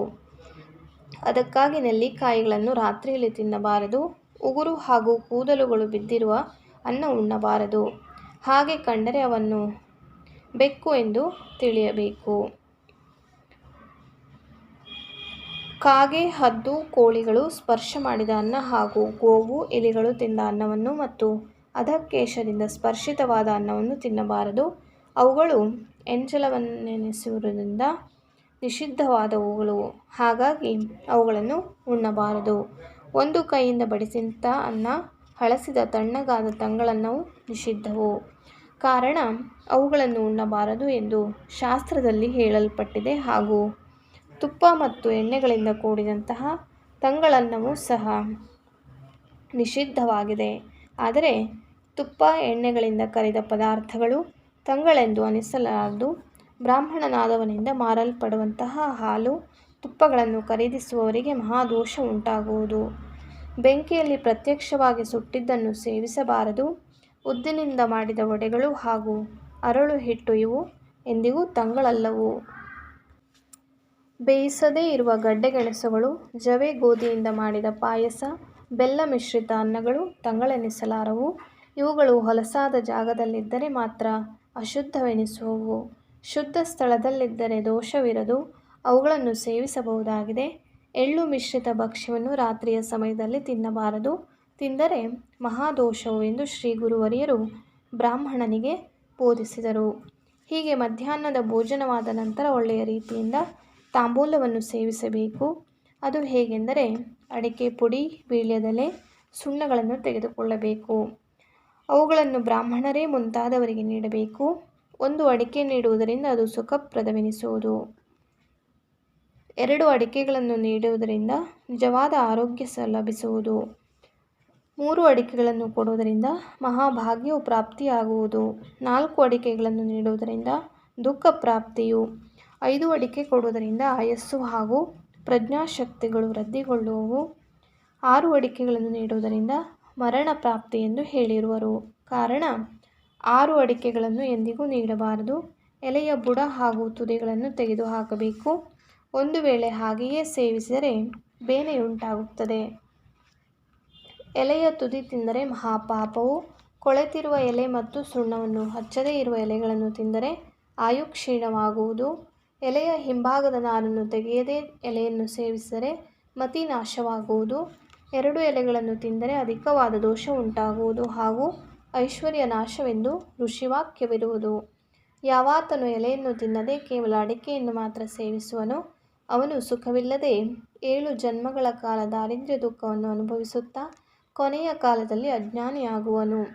ಯತಿಗಳು, ಬ್ರಹ್ಮಚಾರಿಗಳು, ರಜಸ್ವಲೆಯರು, ವಿಧವೆಯರು ತಾಂಬೂಲ ಸೇವಿಸಬಾರದು. ಒಮ್ಮೆ ತಿಂದುಬಿಟ್ಟರೆ ಆ ಎಲೆ ಅಡಿಕೆಗಳು ಗೋಮಾಂಸದಂತೆ, ಅದರ ರಸವು ಸುರಾಪಾನದಂತೆ ಅನಿಸುವವು. ಈ ರೀತಿಯಾಗಿ ಮಧ್ಯಾಹ್ನದ ಕಾರ್ಯದ ನಂತರ ಸಂಜೆಯ ಸಂಧ್ಯಾವಂದನೆಯ ಸಮಯವಾಗುವ ತನಕ ಏನಾದರೂ ಮನೆ ಕೆಲಸದತ್ತ ಹೊರಳಬೇಕು. ಸಾಯಂಕಾಲ ಸಮಯವಾಗುತ್ತಿರುವಂತೆ ಸಂಧ್ಯಾವಂದನೆಯನ್ನು ಆರಂಭಿಸಿ ಸೂರ್ಯನು ಅರ್ಧ ಅಸ್ತನಾಗುವಾಗ ಅರ್ಘ್ಯ ಕೊಡಬೇಕು. ಪ್ರಾತಃ ಕಾಲದಲ್ಲಿ ಹೇಳಿದಂತಹ ಮಂತ್ರದಿಂದ 3 ಅರ್ಘ್ಯಗಳನ್ನು ಕೊಡಬೇಕು. ಆ ಸಮಯವು ಮೀರಿ ಹೋದರೆ 4ನೆಯ ಅರ್ಘ್ಯ ಕೊಡಬೇಕು. ನಂತರ ಪ್ರಾತಃ ಕಾಲದ ಸಂಧ್ಯೆಯಲ್ಲಿ ತಿಳಿಸಿದಂತೆ ಗಾಯತ್ರಿ ಮಂತ್ರವನ್ನು ಜಪಿಸಿದ ಮೇಲೆ ಇಮಮ್ಮೆ ವರುಣ ಎಂಬ ಮಂತ್ರವನ್ನು ಹೇಳಿ ಗೋತ್ರ ಪ್ರವರಗಳನ್ನು ಹೇಳಿ ಸಂಧ್ಯೆಯನ್ನು ಪೂರೈಸಿ ನಂತರ ಉಪಾಸನ ಮಾಡಬೇಕು. ನಂತರವೇ ಸಾಯಂಕಾಲದ ಊಟ ಮಾಡಬೇಕು. ವಿಶೇಷವಾಗಿ ರಾತ್ರಿಯ ಸಮಯದಲ್ಲಿ ಹಾಲನ್ನವನ್ನು ಉಣ್ಣಬೇಕು. ರಾತ್ರಿಯ ಸಮಯದಲ್ಲಿ ಊಟ ಮಾಡುವಾಗ ಹೇಗೆ ಕುಳಿತುಕೊಳ್ಳಬೇಕು ಎಂಬುದನ್ನು ಹೇಳುವೆನು, ಕೇಳು. ರಾತ್ರಿಯ ಊಟಕ್ಕೆ ಕುಳಿತುಕೊಳ್ಳುವಾಗ ಋತಂ ತ್ವಾ ಸತ್ಯೇನ ಎಂಬ ಮಂತ್ರ ಉಚ್ಚರಿಸಿ ಪರಿಸಿಂಚನ ಮಾಡಬೇಕು. ನಂತರ ಪ್ರಾತಃ ಕಾಲದ ಭೋಜನ ಕ್ರಮದಂತೆ ರಾತ್ರಿಯಲ್ಲಿಯೂ ಭೋಜನ ಮಾಡಬೇಕು. ಈ ರೀತಿಯಾಗಿ ರಾತ್ರಿಯ ಭೋಜನದ ನಂತರ 1 ಪ್ರಹರ ವೇದಾಭ್ಯಾಸವನ್ನು ಮಾಡಿ ಕೊನೆಗೆ ಮಲಗಲೆಂದು ಹಾಸಿಗೆಯತ್ತ ಹೋಗಬೇಕು. ಎಲೈ ವಿಪ್ರನೇ, ಈ ರೀತಿಯಾಗಿ ವಿಧಿಯಂತೆ ಆಚರಿಸಬೇಕು. ಎಲೈ ಪ್ರಾಜ್ಞನಾದ ಬ್ರಾಹ್ಮಣನೇ, ಈಗ ಪರಾಶರರು ತಿಳಿಸಿದ ಪ್ರಕಾರ ಮಲಗುವ ವಿಧಿಯನ್ನು ಹೇಳುವೆನು. ಮಲಗುವ ಪಲ್ಲಂಗವು ಶುದ್ಧವಾಗಿರಬೇಕು. ಪಲ್ಲಂಗವು 3 ಕಾಲುಗಳಿಂದ ಕೂಡಿರದೆ ಭಿನ್ನ ರೀತಿಯಿಂದಲೂ ದೂಷಣವಾಗಿಯೂ ಇರಬಾರದು ಮತ್ತು ಆ ಪಲ್ಲಂಗವು ಅತ್ತಿ, ಅರಳಿ, ಬಸರಿ ಮರಗಳಿಂದ ಸಿದ್ಧವಾದದ್ದಿರಬಾರದು. ನೀರಲ ಮರದಿಂದ ಮಾಡಿದ ಪಲ್ಲಂಗವು ನಿಷಿದ್ಧವೆನಿಸುವುದು. ಸತ್ತ ಆನೆದಂತದ ಪಲ್ಲಂಗವನ್ನು ತ್ಯಜಿಸಬೇಕು. ಪಲ್ಲಂಗವನ್ನು ಒಡಕಾದ ಕಟ್ಟಿಗೆಯಿಂದ ತಯಾರಿಸಿದ್ದರೆ ಅದನ್ನು ಬಳಸಬಾರದು. ಅದಕ್ಕಾಗಿ ಪಲ್ಲಂಗವು ಉತ್ತಮವಾದ ಕಟ್ಟಿಗೆಯಿಂದ ಮಾಡಿದ್ದು, ಉತ್ತಮವೂ ಗಟ್ಟಿಮುಟ್ಟಾದದ್ದೂ ಆಗಿರಬೇಕು. ಪಲ್ಲಂಗವನ್ನು ಉತ್ತಮ ಮುಹೂರ್ತದಲ್ಲಿ ತಯಾರಿಸಿರಬೇಕು ಅಥವಾ ಕೊಂಡುಕೊಳ್ಳಬೇಕು. ಭರಣಿ, ಧನಿಷ್ಠ, ಮೃಗಶಿರ ನಕ್ಷತ್ರಗಳು ದೂಷಣವೆನಿಸುವವು. ಅದಕ್ಕೆ ಶುಭಾಶುಭಗಳೆನಿಸುವ ವಾರಗಳನ್ನು ತಿಳಿಸುವೆನು.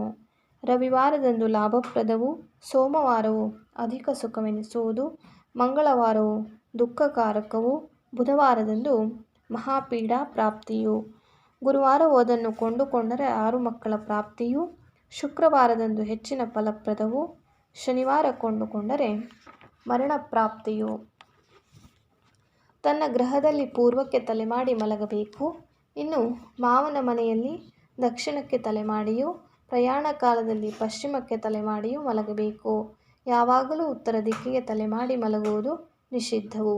ಹೀಗೆ ದಿಕ್ಕುಗಳ ಫಲವನ್ನು ಹೇಳಲಾಗಿದೆ. ಅದಕ್ಕಾಗಿ ಋಷಿಗಳ ಅಭಿಪ್ರಾಯದಂತೆ ಉತ್ತಮ ಆಚಾರಗಳನ್ನು ಬ್ರಾಹ್ಮಣರು ಆಚರಿಸಬೇಕು. ಮಲಗುವ ವೇಳೆಯಲ್ಲಿ ತಲೆದಿಂಬಿನ ಬಳಿ ನೀರಿನ ಕುಂಭವನ್ನು, ವಿವಿಧ ಮಂಗಲ ದ್ರವ್ಯಗಳನ್ನು ಇಟ್ಟುಕೊಂಡು ರಾತ್ರಿ ಸೂಕ್ತವನ್ನು ಪಠಿಸಿ ವಿಷ್ಣು ಸ್ಮರಣೆ ಮಾಡಬೇಕು. ನಂತರ ಅಗಸ್ತ್ಯರನ್ನು ಸ್ಮರಣೆ ಮಾಡಬೇಕು. ಆಮೇಲೆ ಮುಕುಂದ, ಮಾಧವ ಎಂದು ಸ್ಮರಣೆ ಮಾಡುತ್ತಾ ಆಸ್ತಿಕ ಹಾಗೂ ಕಪಿಲ ಮುನಿಗಳನ್ನು ಮತ್ತು ಸರ್ಪಗಳನ್ನು ಸ್ತುತಿಸಬೇಕು. ಈ ರೀತಿಯಾದ ಆಚಾರಗಳನ್ನು ವಿಧಿಯುಕ್ತವಾಗಿ ಯಾರು ಆಚರಣೆ ಮಾಡುವರೋ ಅವರ ಮನೆಯಲ್ಲಿ ದೈನ್ಯವೆಲ್ಲಿ ಉಳಿಯುವುದು, ಎಂದಿಗೂ ದೈನ್ಯವಿರಲಾರದು. ಹೀಗೆ ವಿಧಿಯುಕ್ತವಾಗಿ ಆಚರಿಸುವವನು ದೇವರಿಗೂ ವಂದ್ಯನೆನಿಸುವನು. ಅವನ ಮನೆಯತ್ತ ಕಾಮಧೇನುವೇ ಬರುವುದು. ಅಖಂಡವಾಗಿ ಅವನ ಮನೆಯಲ್ಲಿ ಲಕ್ಷ್ಮಿಯು ನೆಲೆಸುವಳು. ಅವನು ಪುತ್ರ ಪೌತ್ರಯುಕ್ತನಾಗಿ ಸಂತೋಷದಿಂದ ಇರುವನು. ಅಂಥವನು ಶತಾಯುಷಿಯಾಗುವನು. ಯಾವ ದೋಷವೂ ಅವನಿಗೆ ಸಂಭವಿಸದು. ಕಲಿಕಾಲಕ್ಕೆ ಆತನು ಎಂದಿಗೂ ಭಯಗೊಳ್ಳುವುದಿಲ್ಲ. ಅವನು ಬ್ರಹ್ಮಜ್ಞಾನಿ ಎನಿಸುವನು. ಅವನಿಗೆ ಕಾಲಮೃತ್ಯುವಿನ ಬಾಧೆಯೂ ತಪ್ಪುವುದು. ಹಾಗೆಯೇ ಅವನಿಗೆ ಅಪಮೃತ್ಯುವಂತೂ ಸಂಭವಿಸಲು ಸಾಧ್ಯವೇ ಇಲ್ಲ. ಹಾಗಾಗಿ ಈ ವಿಚಾರಗಳನ್ನು ನಿತ್ಯವೂ ವಿಧಿಯುಕ್ತವಾಗಿ ಆಚರಣೆ ಮಾಡಬೇಕೆಂದು ಶ್ರೀ ಗುರುಗಳು ಬೋಧಿಸಿದರು. ಈ ರೀತಿಯಾದ ಶ್ರೀ ಗುರುವಚನವನ್ನು ಕೇಳಿದ ಆ ವಿಪ್ರನು ಶ್ರೀ ಗುರುಗಳ ಪಾದಗಳಿಗೆ ಸಾಷ್ಟಾಂಗ ಪ್ರಣಾಮವನ್ನು ಮಾಡಿ, ಗುರುಮೂರ್ತಿಯೇ, ತಮ್ಮ ಬೋಧೆಯಿಂದ ನಾನು ಉದ್ಧಾರಗೊಂಡೆನು. ಸ್ವಾಮಿ, ತಾವು ಭಕ್ತರನ್ನು ಉದ್ಧಾರ ಮಾಡುವುದಕ್ಕಾಗಿ ಅವತಾರ ಮಾಡಿರುವಿರಿ. ನನ್ನ ಅಜ್ಞಾನದ ಕಲೆಯನ್ನು ಹೋಗಲಾಡಿಸಿ ನನಗೆ ಜ್ಞಾನ ಪ್ರಕಾಶವನ್ನು ಉಂಟು ಮಾಡಿರುವಿರಿ ಎಂದು ಆ ವಿಪ್ರನು ಪ್ರಾರ್ಥಿಸಿಕೊಳ್ಳುತ್ತಾ ಪುನಃ ನಮಸ್ಕರಿಸಿದನು. ಶ್ರೀ ಗುರುಗಳು ಪ್ರಸನ್ನವದನದಿಂದ ಬ್ರಾಹ್ಮಣೋತ್ತಮನೇ, ನಿನಗೆ ಮಹದಾನಂದರಿಂದ ಸರ್ವ ಆಚಾರ ಧರ್ಮಗಳನ್ನೂ ವಿವರಿಸಿದೆನು. ನೀನು ಸದಾಚಾರಗಳನ್ನು ನಡೆಸುತ್ತಾ ಸುಖವಾಗಿ ಇರುವಂಥವನಾಗು. ಈಗ ನೀನು ಪುನಃ ಭಿಕ್ಷೆಗೆಂದು ಹೋಗಬೇಡ. ಅದರಿಂದ ನಿನ್ನ ಮನಸ್ಸಿನ ಇಚ್ಛೆಗಳೆಲ್ಲ ಪೂರ್ಣಗೊಳ್ಳುವವು. ನಿನಗೆ ಪುತ್ರ ಪುತ್ರಿಯರು ಜನಿಸುವರು. ಅವರನ್ನು ಪಾಲಿಸುತ್ತಾ ನೀನು ಆನಂದವನ್ನು ಹೊಂದುವೆ. ಈ ಕುರಿತಾಗಿ ಎಂದಿಗೂ ಮನದಲ್ಲಿ ಅನುಮಾನಿಸಬೇಡ ಎಂದು ಆಶೀರ್ವದಿಸಿದರು. ಹೀಗೆ ಆ ಬ್ರಾಹ್ಮಣೋತ್ತಮನು ಶ್ರೀ ಗುರುಗಳಿಂದ ವರವನ್ನು ಹೊಂದಿದವನಾಗಿ ಸಂತೋಷದಿಂದ ಸದಾಚಾರಗಳನ್ನು ಪಾಲಿಸುತ್ತಾ ಸರ್ವಾಭೀಷ್ಟಗಳನ್ನು ಪಡೆದನು. ಈ ಗುರುಚರಿತ್ರೆಯನ್ನು ಕೇಳುತ್ತಲಿದ್ದರೆ ಸರ್ವರಿಗೂ ಜ್ಞಾನ ಉಂಟಾಗುವುದು.